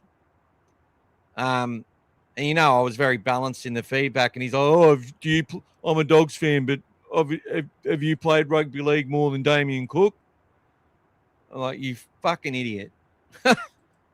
Like I've got to pick someone. I'm on a podcast we're saying who are the weaknesses. I can't say someone's a weak. Okay, there might be other weaknesses there. I just thought it was Damien Cook. If we tire him out, as Gas is saying, you could see. I think he'll be very select in his running. I think he will. He'll be trying to conserve energy, and then when he makes a run, it'll be when it's supposed to count. That's how I think it'll go. Yeah. It won't be about quantity; it'll be about quality. And I hope that's what we see from a Bailey Hayward throughout the year too. Just times where he just pops up, runs the football, and no one expects it, and it does justice for what we're trying to achieve and do. Shoei says, did you hear the training session we had at the Las Vegas Raiders cost us $50,000 money to burn at the Doggies? I think all these things are about getting a return on investment. If you give people an and I've actually heard that from the Doggies. They're like, we've been given this amazing experience. Our job is to ensure that we get 2 points to pay it back, to pay it forward. And it's a once in a lifetime experience for most of these guys, really, potentially. But Gas, you said everyone trained there. Now, someone was telling me today that only the Bulldogs have trained there. The others just had a walkthrough. And that was the first comment that I had, that they were all going to go there, but maybe they were all going to go there to see it, but not to play it. But the first comment, the Bulldogs weren't expecting to play there. The players obviously were surprised when they said to them where we're going. They were shocked. Yeah, they thought they were going to a suburban venue. So they were happy. They were pleasantly surprised, if you want to say it that way. But the other teams were all attending, but maybe whoever mentioned it when I heard it didn't tell us that they were attending not to play, but just to basically tour. So that's it. We can only go off the information that we've got, unfortunately, guys. That's it, mate. That's it. Mike says, if we drop balls and we deserve to be on the back foot, if we hold the ball, get through sets of birdo kicking, they won't make any ground, especially on the smaller field. And look, guys, I think Galvin will do a fair bit of the early kicking. That's something that you'll see more and more of. And obviously with him having that little scare with the hamstring, I know he's kicking the footy and hitting the roof and stuff like that. But, we need him to run. If that means we just do our job properly and Birdo doesn't. Look, we're doing well when Birdo doesn't need to kick the ball as often. Put it that way. I'm much happier when Birdo's just having to put in little grubbers for kick chase on a try and stuff like that. You know what was disappointing about Yeah, hitting there's the Mike roof? who mentioned that to me this morning. That's right. About the 50K on Las Vegas. Hey, Mick, Yep. the only disappointing thing about Birdo hitting the roof was that he couldn't catch his own bomb. He dropped it. Oh my God. All right, let's get He had a good shot at it. Some nice comments. Sorry if we don't get through all the comments tonight, guys, because I'm sort of gas. He's driving along, he's on the gas. Let's talk about AJ Jones. Harry says he's done enough for me in the trials to take Curran's spot. AJ played nearly 80 minutes versus the Cowgirls and didn't look tired. Then came on versus the Knights and carried his form from the Cows game. Yeah, Harry, I don't agree. If trials were about that, like they used to be, I think you've got a really valid point. He looked to show more, but the reason Curran didn't play in the first trial is because Curran is in that first tier. So AJ is a next man up. And so, and that's your opinion, brother, and I respect it 100%. But I'm not really giving an opinion on this either. I'm more just talking about the system and the way that they do things week to week. Serraldo has a plan, and it always follows. It's that's what I mean. Like if you see a Fox preview of the team list each week, they always manage to come up with these weird things. Put someone in there that doesn't even play for the club or has been injured for 6 months. They don't have their eye on the pulse. But when we do our team lists every week and predictions, it's always it's either correct or it's within a player. And that's because we just follow Serraldo's lead with that. It's like he walks the same fucking path every day. It's easy to follow. And when it comes to AJ, the fact that they're playing him on an edge, someone said to me, who gets the nod first, AJ Jones or Jack Underhill? And I said, well, it's AJ Jones. But not because Jack Underhill is not because AJ is better, because AJ can play, as demonstrated, he can play long minutes on an edge. And that's why they train people on edge. See, Curran's already that versatile player. He already can play 80 minutes on an edge anytime. And he can also play 50 minutes in the middle if we want him to or need him to. You know why else, Michael, I think, as well? I think AJ his body is NRL ready. I think Underhill is still needs a bit more time to get his body NRL ready. AJ's developed a lot faster. Yeah. I'm more talking about like AJ in relation to Curran and why he's behind Curran. Of course. But answering that question. Know why Curran's not ready? Underhill's a prop. Underhill's a prop. He's not. Yeah. He's not going to play on an edge ever. Correct. You know why? Curran's not. Why Harry wants him replaced. Apparently, Curran's still injured from copping a hit from Harry as well. So he hasn't recovered. He hasn't recovered yet, Harry. That's why. Harry put the shoulder into him a couple of years ago, and he hasn't been the same since. That's the reason. Good shout out, brother. But look, AJ Jones, in my opinion, is the player I'm most excited to see. I've done my little clips on him, talked about him plenty of times, and this week spoke about him numerous times. We've had his old man come on and even throw us a super chat as well, which is fantastic. From Auckland, New Zealand, guys. From Auckland all the way over in New Zealand, which is bloody brilliant. Yep. 2 nights in a row. Awesome. But yeah, Curran's the next man up. Now, Curran may not see any minutes in this game. It's all going to depend. See, he's behind Satilli and Harry, right? So they might not even play Curran this week unless we lose someone. I don't think AJ is going to make that 6-man bench. I really don't. And just knowing Serrato's system, I know why, because he's not in front of Curran. Do I think by the end of the season he might be? There's a big chance he might be, and he'll definitely play this year.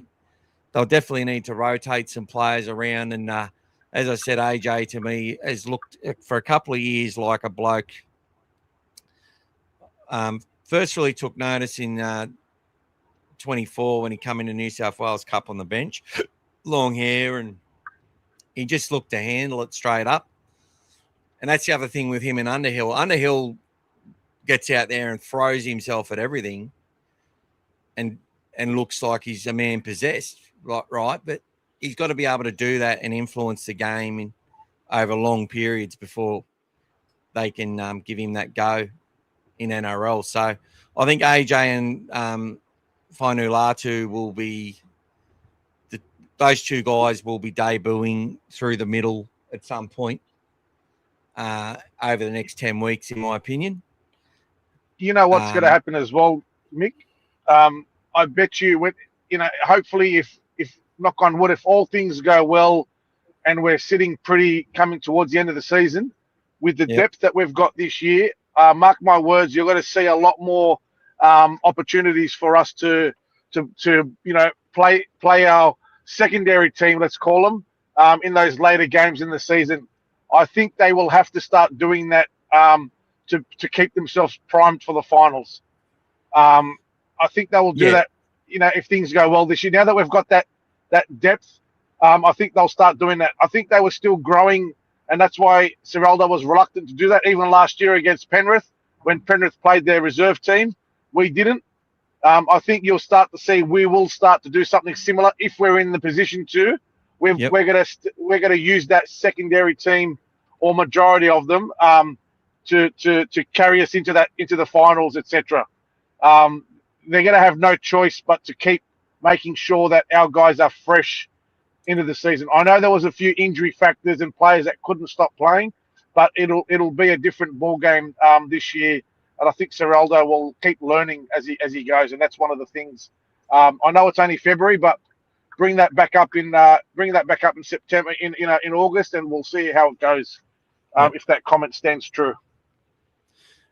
Just a comment to Andy on something else, and then we're going to get into our preview, and I'm going to do me Steve Folkes tribute before we leave.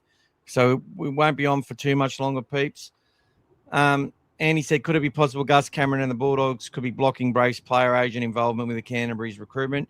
Definitely not, mate. They've got a high opinion of Alex Conte, who's with the club, who Braith managers, and that would, that's all separate, and look, Braith's still welcome at the club. He did some stuff around the Bulldogs area at the end of last season, and I was wondering if he was nervous at all. He looked a bit nervous to me, but look, he's got a job to do. He knows that there'd be people who would resent him for it, but he's also got a lot of mates involved in Canterbury as well. So it's just one of those things you got to manage and wear the different hats. But what I say is sometimes those hats overlink, and anyone saying that Phil Gould, saying that he reckons a kid's one of the greatest kids he's seen, is somehow a breach of contract or wearing the. I just don't see that, in my opinion. I've never looked at it like that. I never thought he was saying come to Canterbury, because I don't know how many players he said he's loved. He loved big, what's his name, buddy? The redhead at West Tigers. Loved him. He loved Bill Keith Galloway. He loved Keith Keithy. Galloway. Go Keithy. He just loves rugby league. He loves seeing really good attack and players that give it their all. He's just a fan of the game as much as anyone else. There we go. Mike was explaining that to Andy as well. 100%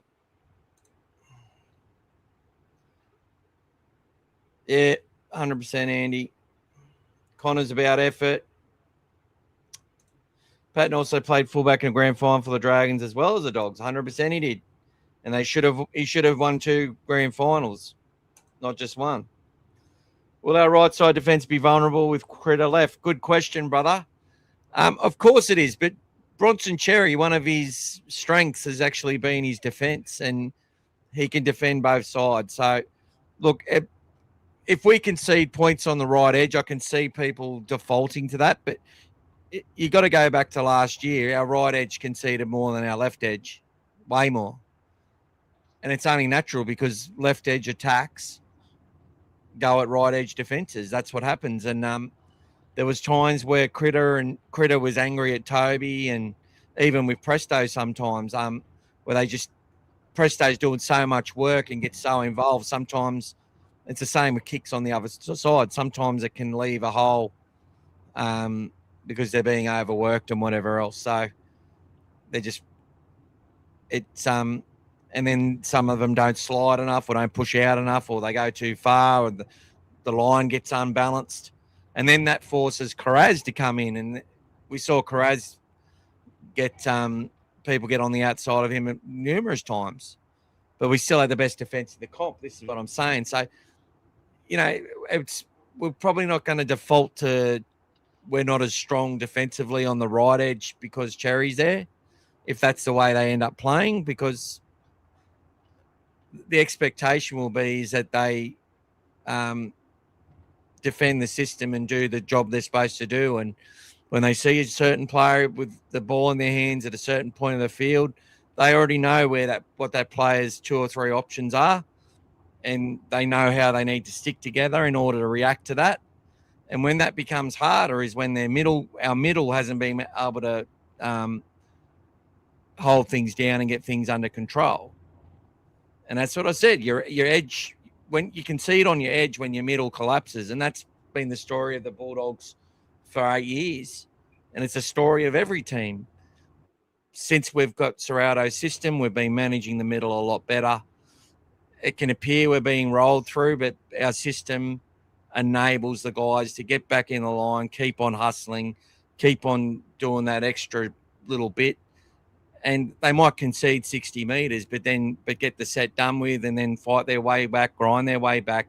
Birdo starts kicking them out of trouble. Next minute, opposition team makes a mistake and we're back on them and we score and we go on with it from there. I've seen that story play out plenty of times. Lots of good stuff there, but I can't do them all. Scary 79, welcome to you, brother. I just walked in the door after driving 1,224 kilometres in one day in my tow truck, and I'm a little tired. How is everyone going tonight? Well, yeah, out there doing a great bloody service for the society, Scary. So we're going good, brother. We've been going every night this week, and it has not stopped. And we're going to go again tomorrow night as well, and Sunday. Maybe before and after the game as well. We'll see what happens. But obviously I'll have my eyes fixated to KO Sports for most of that day. Driving half. But I feel your pain, mate. I drove about 330 today, and it was a quick day for me. Dragons are a threat down Leilua's edge. If they get some front foot footy, it'll be through Leilua. Well, he's a bit fitter this year, Paulie, as well.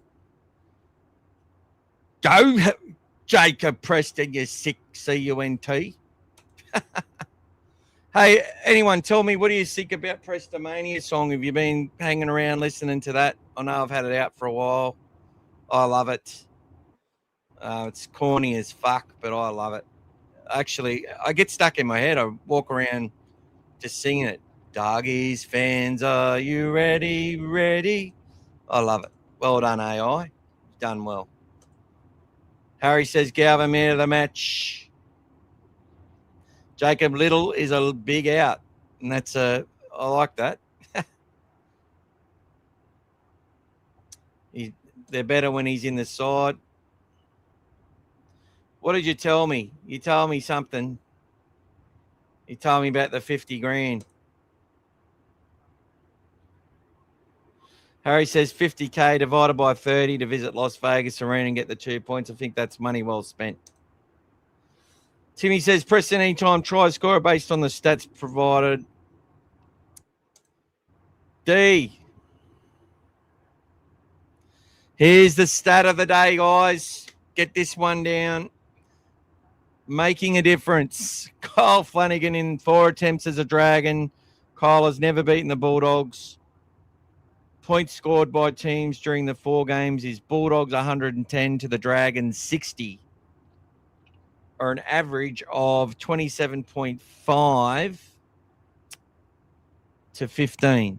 So average margin of 12.5 points, and we score over 25 and they score less than 16. Mike likes that stat. And I got some more stats. There is Bulldogs another tried. stat, Michael. Hey? What's There that, is another bro? stat. I don't think Steve Critter has never lost to the Dragons.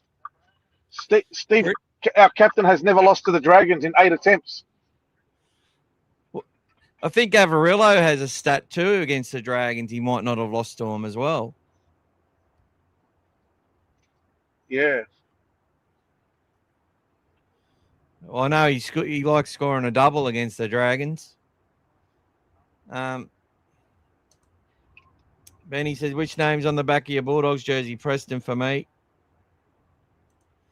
Mike's got Hayward and Galvin. I couldn't help myself. I got a Birdo this morning as well. Elaine's just 23.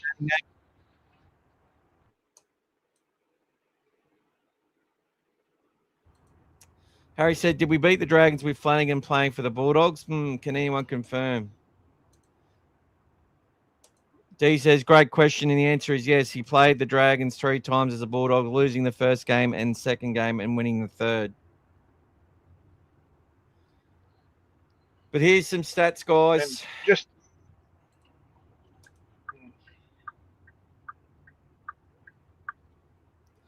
did you have a stat there, Gas? while you're doing, I was going to mention the Bulldogs are auctioning off all the player jerseys from the game in Vegas as well, just so they know.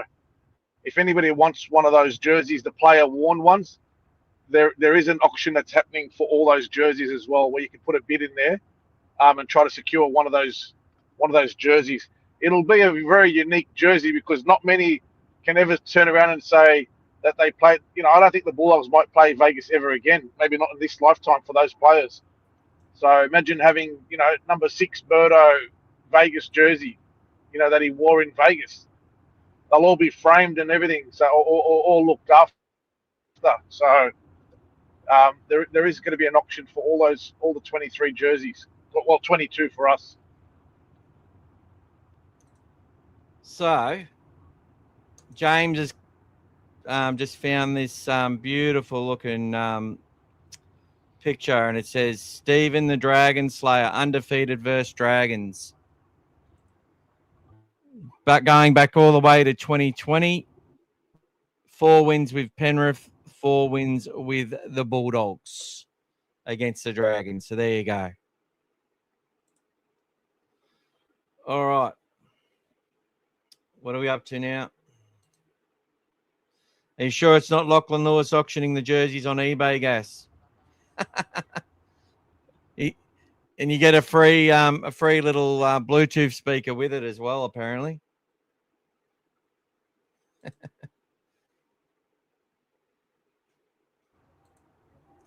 The Bulldogs game is on free to air, Andy, as well as KO. Channel 9 have been advertising. I think they're just playing the Bulldogs game. I don't think they're doing both. Prime time, 4 o'clock game, like 3:30 game. Yeah, prime time. So here you go, guys. Bulldogs scoring trends in most recent meetings between the Bulldogs and Dragons. The last 2 meetings, a Bulldogs left and right winger has scored a try in the last 2 games. In our last 3 games, a Bulldogs left winger or left centre has scored a try. And in our last 4 games, a combined total of 9 Bulldogs tries have been scored by wingers and centres. 6 tries have been scored by middle or edge forwards. Matt Burton and Jacob Carraz have scored 3 tries each in the last 4 meetings. So if you're looking at anytime try scorers, Jacob Carraz, Matty Burton, and that sort of stuff. James has got the projector set up ready for the game. Beautiful, brother. Cannot wait. I cannot wait. All right, well, let's look at this quickly. Look at Newcastle and the Cowboys, guys. What's your predictions? Get them up on the screen. We're a Friday night. We've had a steady audience the whole way through, which is fantastic. And let's get this up on the screen. What's your thoughts, Gas?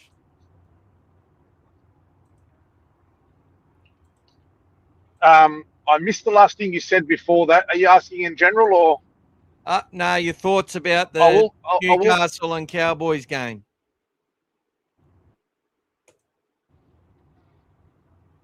Hello? Is there anybody? Yeah, mate. Just give me 2 minutes, mate.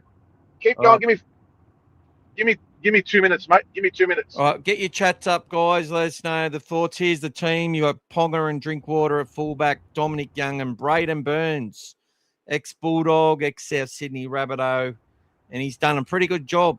Yeah, mate. And look, love Braden Burns. We've got Dane Gagai and Jackson Perdue as the number 3s for their sides. Bradman Best and Tom Chester. Molly said Chester was out for the season. Hilarious. Murray Talangi and Greg Marju, and the halves pairing of Jake Clifford and Tom Dearden going up against Fletcher Sharp and Dylan Brown. Forward pack of Jacob Saifidi, Trey Mooney, Phoenix Crossland, the hooker. They're up against Cohen Hess, Reed Mahoney, and Jason Taumalolo. You know, potentially an all international state of origin front row there. Dylan Lucas and Jermaine McEwen, who's one to really watch out for the Knights. Helam Lukey and Sam McIntyre. You've got Tyson Frizzell and Ruben Cotter. Interchange bench. Sonny Luke from the Panthers. As I said plenty of times in Serrato's team 2015, he was the player of the year in that comp. And he was the hooker with Lil Y Cleary, Dylan Edwards, all those players, Fisher Harris, Moses Leota, Corey Hawera-Naira, and the list goes on and on. Corey Waddell, Braden Burns are also in that team at different points. Corey Waddell won Player of the Year, I think, the following year. So there you go. You've got Sonny Luke. Thomas McHaley gets to start off the bench with Harrison Edwards and Kai O'Donnell. Griffin Neem named as well with John Bateman.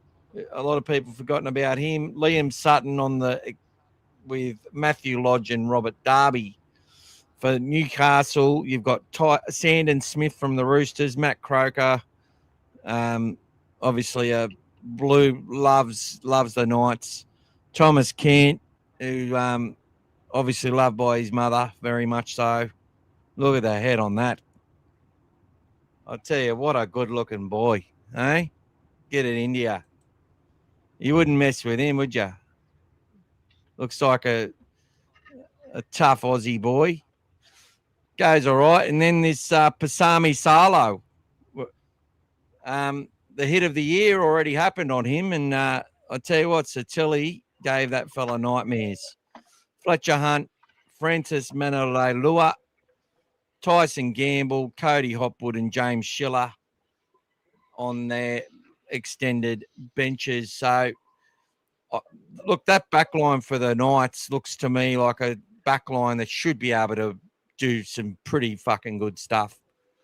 You know, Dominic Young's a good winger.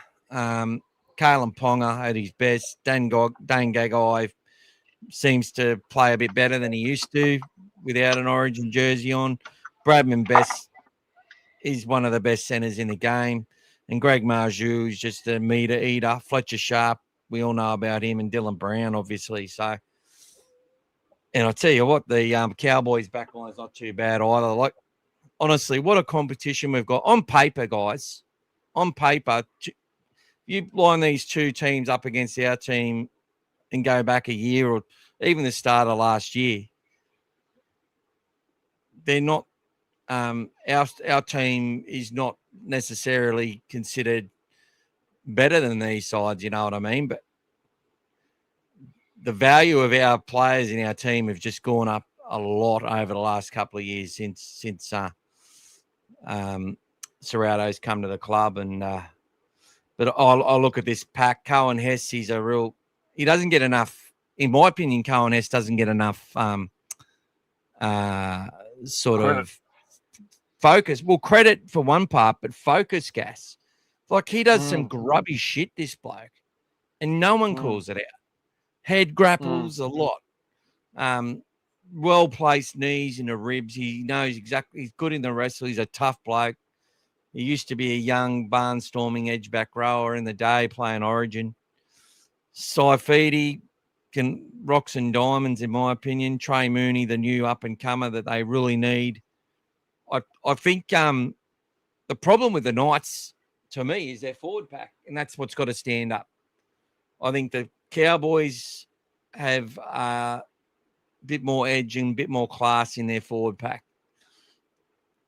And that back line they've got's good enough to take advantage of it. I think that makes them favourites. But Newcastle was so woeful, and Cowboys were playing two sort of reserve grade sides. I think Knights are the ones that are probably going to go in there with a bit of a chip on their shoulder. And I'm predicting an upset. I don't know why. I just basically said to you guys that I think the Cowboys will get them in the forwards and do their thing with the ball. And we've got Reid, Mahoney and Burns reuniting. That Bulldog edge will take them a long way. But I've just got this feeling there's an upset brewing here, and it's going to come early. There's a lot of experience and combined, a lot of combined matches on both sides. And so cohesion's not a problem for either team. Obviously, I think Cowboys have got the edge in the halves just due to the fact that they've played a lot of footy together at different times over different seasons. And Dearden, I think, is the number one guy there. I think he's worth more than this guy. Dylan Brown, 1.2 million, 1.4, whatever it is. He's still a fantastic player. Probably should have won the Golden Boot. But I think I just think the Knights are going to spring an upset. Does that mean that I think they do better than the Cowboys over the season? Not sure. I think the Cowboys have the better balance on paper because I feel they've got a better forward pack. Just my thoughts. And I like Thomas McHaley, Harrison Edwards, and Kai O'Donnell as a bench. Not that they'll all get to play. What's your thoughts, Gas? What's your thoughts? Yeah, mate. Look, I think it's going to be a lot closer than people think, this game. Cowboys couldn't have done any better than what they did in the trials, and Knights couldn't have done any worse. I mean, it's the same thing that scares me about the Dragons. They couldn't have done any worse in what they did. I know they sort of fell over the line against the Knights the first week, but the second week they should have played a lot better. But they had sort of, Vegas on their minds. I think this game is going to be sort of two desperate teams. The Knights, everyone's already tipping them for the wooden spoon. I think even someone last night was tipping them for the wooden spoon on our chat. It's just, a lot to answer for. New coach. The other team, obviously, Hayden's got a lot to play for. He's next on the chopping block. So both teams will be equally desperate. For me, the one difference is going to be if Kalen Ponga shows even 80% of what we know he can do, then the Knights can cause that upset that you're talking about. But if he's below par, I can't see them winning the game.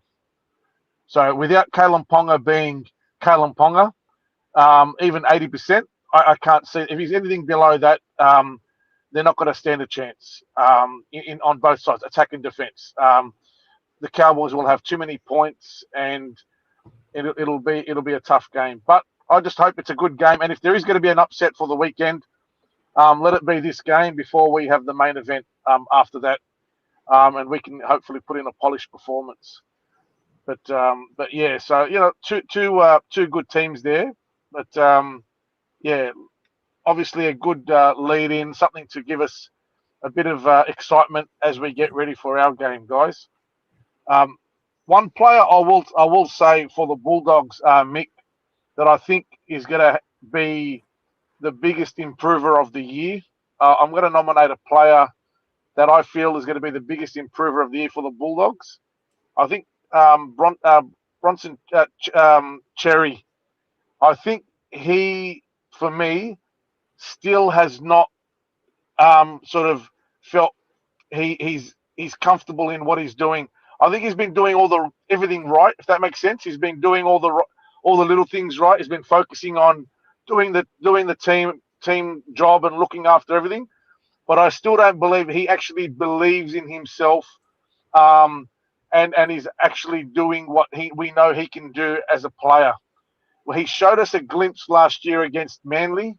For me, that try that he scored when he carried a few guys, including Tom Trbojevic, over the line, he started to show us what he's got. But for me, the biggest thing is going to be when he starts to use his speed and start, believing in himself and making those line breaks. He's going to then get more and more confident, and it's going to make him a lot more dangerous because at the moment he's very strong on running and then giving it to whoever's outside him or inside him. But when he becomes dangerous, even more is when he's going to start making those breaks, and then it's going to make it a challenge. Then he's going to start having more space for whoever's on his outside at the moment, being Carraz or whoever it might be.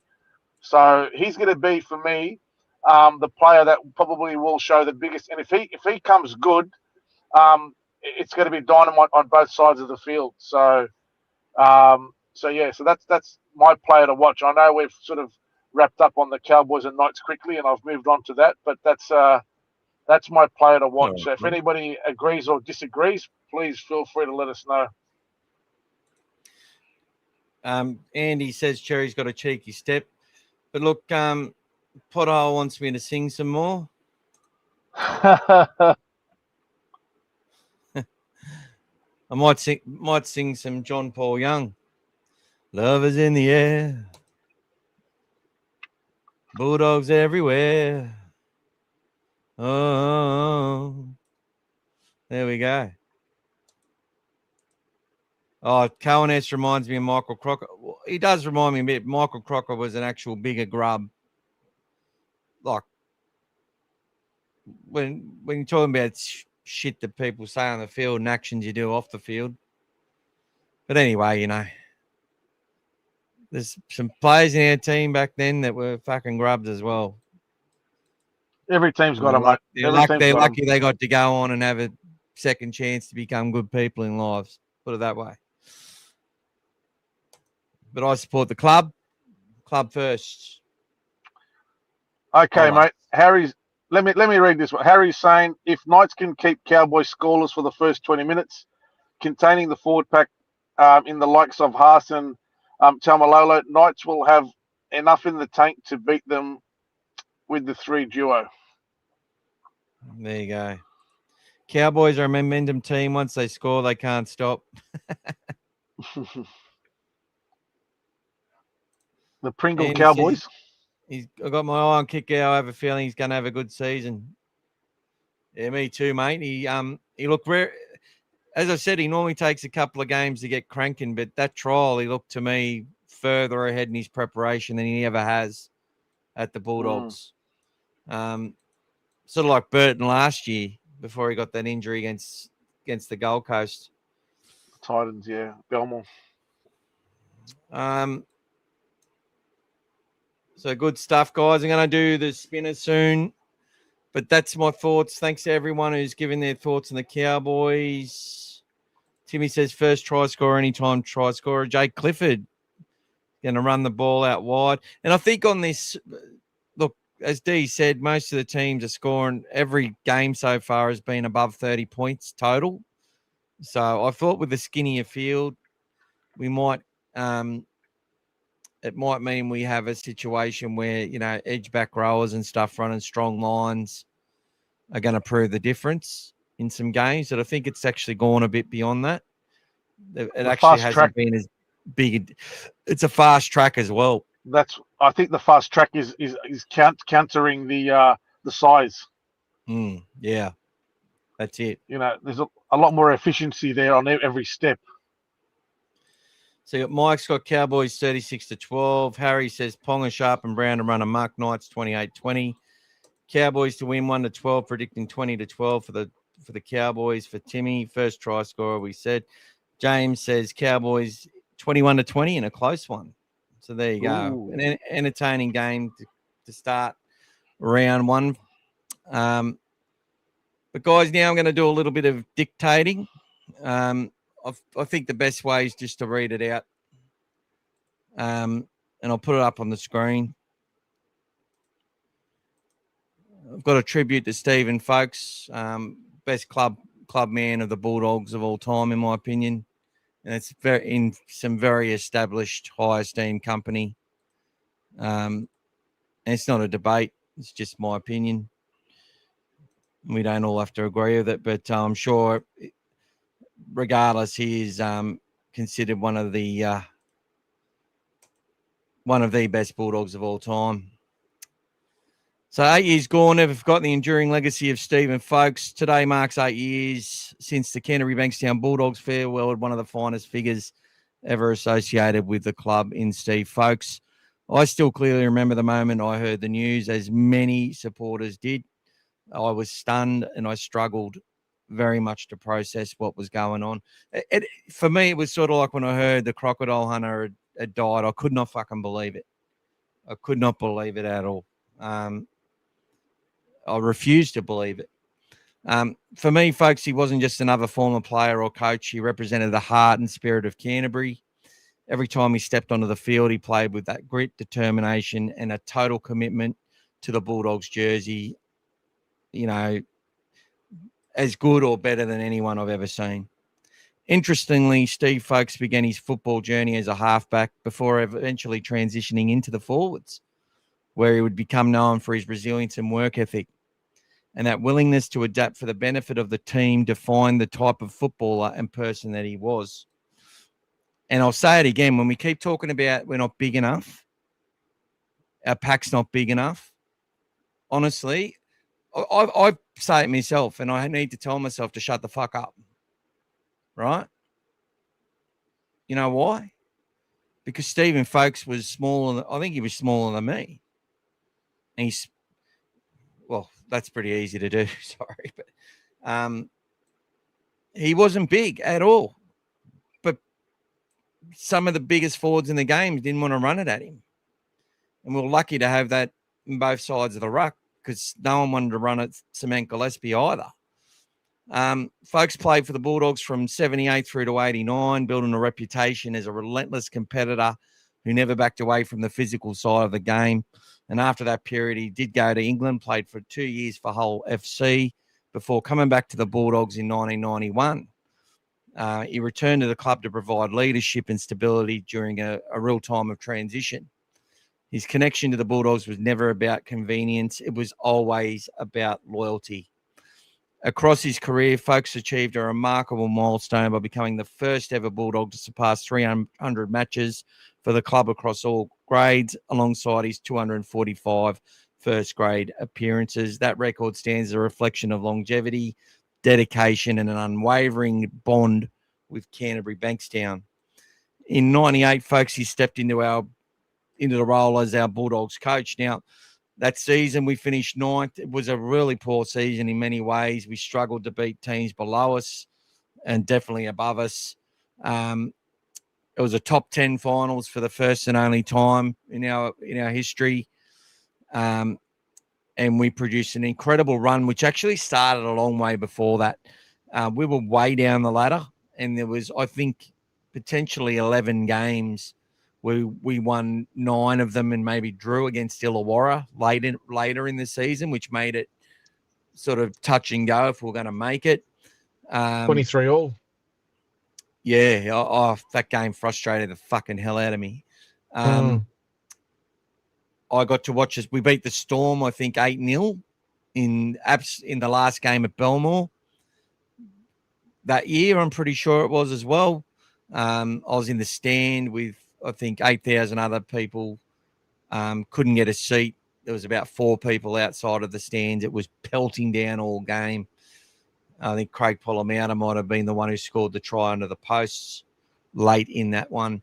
But anyway, I'm just reminiscing now. Although they fell short against the Broncos in that grand final, that win and comeback win against the Parramatta Eels, to me, summed up Stephen Folkes's legacy, just in that never say die attitude. It's a thing that Mum used, your parents have a big influence on how you see things. And, you just hear the way she talked about Stephen Folkes through the game and after the game and stuff. Just obviously I had this is my mum talking. Okay. She understands. She was a coach herself, coached hockey at high levels. So look, she just loved what he did. Just the effort side of things and the fact he was so reliable, the tackling techniques. I think in 85 he finds touch. It was 84, 85. He finds touch early in the match, playing from second row. No care in the world. And when we needed some inspiration, he's throwing 64 uppercuts into Benny Elias's head in the 88 grand final. Between 2002 and 2004, the Bulldogs faced one of the most challenging chapters in the club's history. Obviously, the salary cap scandal, Coffs Harbour, everything else in between. Through constant pressure and off-field turmoil, one individual remained the steady presence who held everything together, and that was Stephen Folkes. The beginning of 2004 was incredibly difficult, yet it concluded in the best possible way when our Canterbury Bankstown Bulldogs claimed the premiership, their 8th premiership. For the countless Bulldog supporters, that victory remains the most unforgettable night the club has ever experienced, especially considering everything the players and staff endured along the way. To many fans, Steve Folkes will be forever remembered as a Bulldogs icon, a genuine champion of the club. Also was one of the fitness people for a long time as well, in between playing and coaching. Ended up, taking that into cricket and women's teams as well. So I think he ended up going to St. George towards the end of the career as well. So we go to Vegas. We're in Vegas. We're playing the Dragons. He played in the 85 grand final. I'm sure he'll be watching over this game, mate. His presence will be there in the way they go about their business on Sunday. I have no doubt about that. His influence has extended far beyond wins and losses. It was pride, perseverance, and what it truly meant to wear the blue and white. And, folksy, thank you for everything you gave the Bulldogs. You may no longer be with us, but the legacy continues to live on. Rest in peace, Stephen Folkes. So that's it for me. That's my little tribute. So there you go. Mick, you said something. 8 years. You said it's been right. Steve Folkes was Hall of Fame inductee number 8. Oh my God! And you also mentioned the 8th premiership. So there's a sequence there, mate. 8th premiership, Hall of Fame inductee number 8, and it's been 8 years. So it must be an omen, mate. If there's ever an omen, I hope that's it. I really do. All right, I'm always a numbers man. That's something that stands out for me. Just to lighten it up a little bit, Harry playing Rugby League 26 on his PS5, Dogs versus Dragons. Galvin gets the first try, and hopefully that's an omen as well, brother, as long as we're still in front and winning. Harry says, does anyone know what the odds were for Dogs versus Manly Grand Final 95? Everyone says we were massive underdogs. Does anyone know? I'm only speculating, but I think we were they were about $1.20 or something like that. very, very short. They enjoyed one of the best seasons of all time in rugby league. Only I think Parramatta in 2001 was a 2000. 2001 when the Knights beat them. Yeah. That was the only thing that compares as far as a Yes. regular season dominance goes. Mike says, "What a legend." Brian, you fell asleep, bro. We said we're not going to stop till Brian joins us tonight, brother. So we've been doing all sorts of things. Pete come on and did his little tribute to Preston via Joker and the Thief. It was brilliant. The food drives they did at the games, I still remember as well. Can still taste it, Timmy. I remember, they used to bring the ice creams around and the bloody hot dogs and the pies. Is that what you're talking about? Thank you, Andy. So, look, if you want to see those write-ups, go to www.dogfathermedia.com.au. Go to the menu. You can look at. I've got some links to this YouTube channel. There's all sorts of stuff there. Timmy says, I met folks in 2012 at Cronulla getting some lunch, a true champion, legend of the club. Anything else from you tonight, Gas?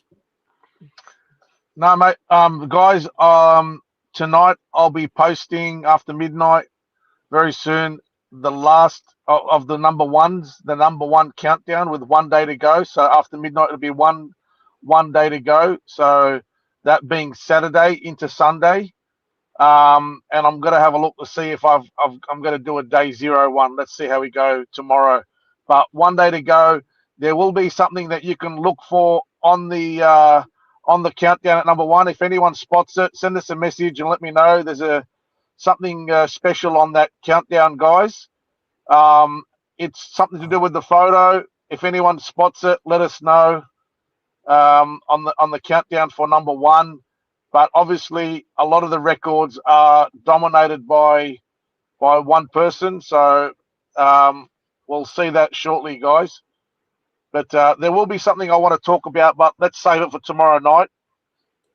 Let's get the draw spin going, guys. Let's get the winners underway. Oh yeah, I forgot. So for some of us, it's quarter to 11. For most of us, it's nearly midnight. I won't mention anyone in Queensland or anything like that. Sorry, brother. All right, let's get this going. I know it's Friday night, guys. I know it's Friday night, so it's all good.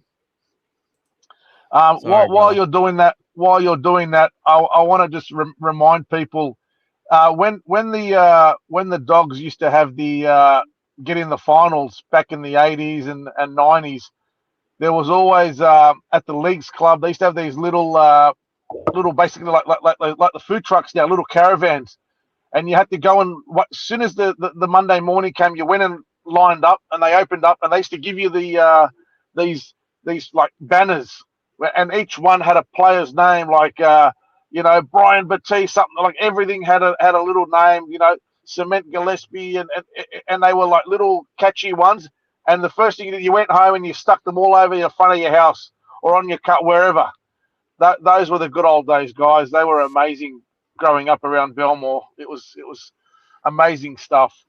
So, all right, mate, let's get the drum roll going. All right, give me the drum roll. Guys, we included everyone who donated last night that once we went over $50, we've included you in today's as well. So another record amount of people. So let's do it. Let's Here we go. Come in, spinner.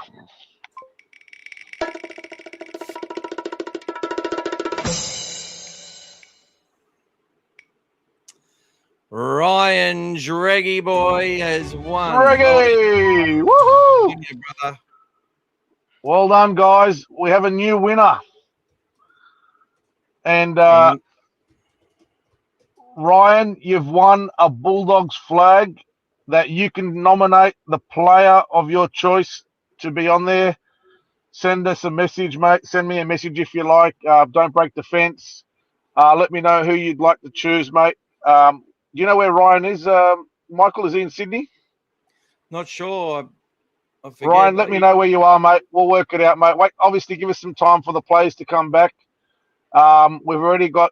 I need to get the signatures of Critter, Preston, Galvin, and whoever you nominate, Ryan. So, well done, guys, and thank you all for entering. You've all done an amazing job this week supporting, keeping this going. So. I do have a Jacob Preston number plate as well as a prize. Josh had a car one. Got them via the KT, the Nighttime podcast, which is like a little footy show podcast that some Knight supporters do. Dean, it's pretty good. They have people ring them up and everything. They have a big panel. Put a lot of investment into it, do a lot of charity stuff. Everyone's saying nice win to Ryan. But guys, we'll get whole. Yeah, we're going on tomorrow night, brother. We're on every night till Vegas, and then we'll do a review and everything else. I said to me missus, I said, don't worry, I'm only going to be doing this for the next 10 years. Okay, 10 years, and then I'll be attentive and I'll listen to stuff and, do what I'm supposed to do jobs I'm told to do. I promised her I'd clean out the leaf collector in the pool tomorrow, but God. And guys, thank you for all your patience with the noise and my record of my driving, guys. Hope I didn't annoy anyone too much. So other than Michael, who kept smashing me about the noise, hopefully you guys weren't as affected as Michael. Yeah, well, when I turned my volume down, that helped. So you had the answer all along. You just wanted to embarrass me, you bastard. Oh, sorry, mate. No, honestly, I couldn't be prouder of you, mate. You're driving along, 2.5 hour drive, giving us your thoughts. We made it safely, mate. We're in the driveway now, mate. We're all safe and sound. Got to go and see your lovely wife now, mate. Yes. All right, people. So, Ryan, get in contact with me, mate. Send me a message. Facebook, Instagram, X, wherever you are. Send it. Do a comment on the YouTube channel. Or just send it to me as well if you want, mate. Don't break the fence, mate. Jump on there. Whatever you like. Beautiful. All right, guys. We'll see you tomorrow. Thanks for another great night. And thank you so much for your contributions. And I think we've got about $8 starting off for tomorrow as well. So much appreciated, people. Take care and go the Dogs. Go the Doggies.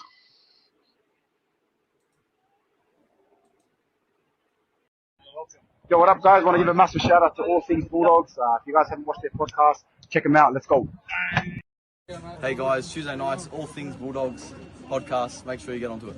Go the Doggies. Shout out All Things Bulldogs. Every Tuesday night, mate. Every Tuesday night. All Things Bulldogs, mate. All Things Bulldogs YouTube, Tuesday night. Tuesday night. That's it. Every week, mate. All Things Bulldogs. Big shout out. Up the Doggies. Every Tuesday night we do a podcast, mate. Our biggest supporters, mate. Things Bulldogs.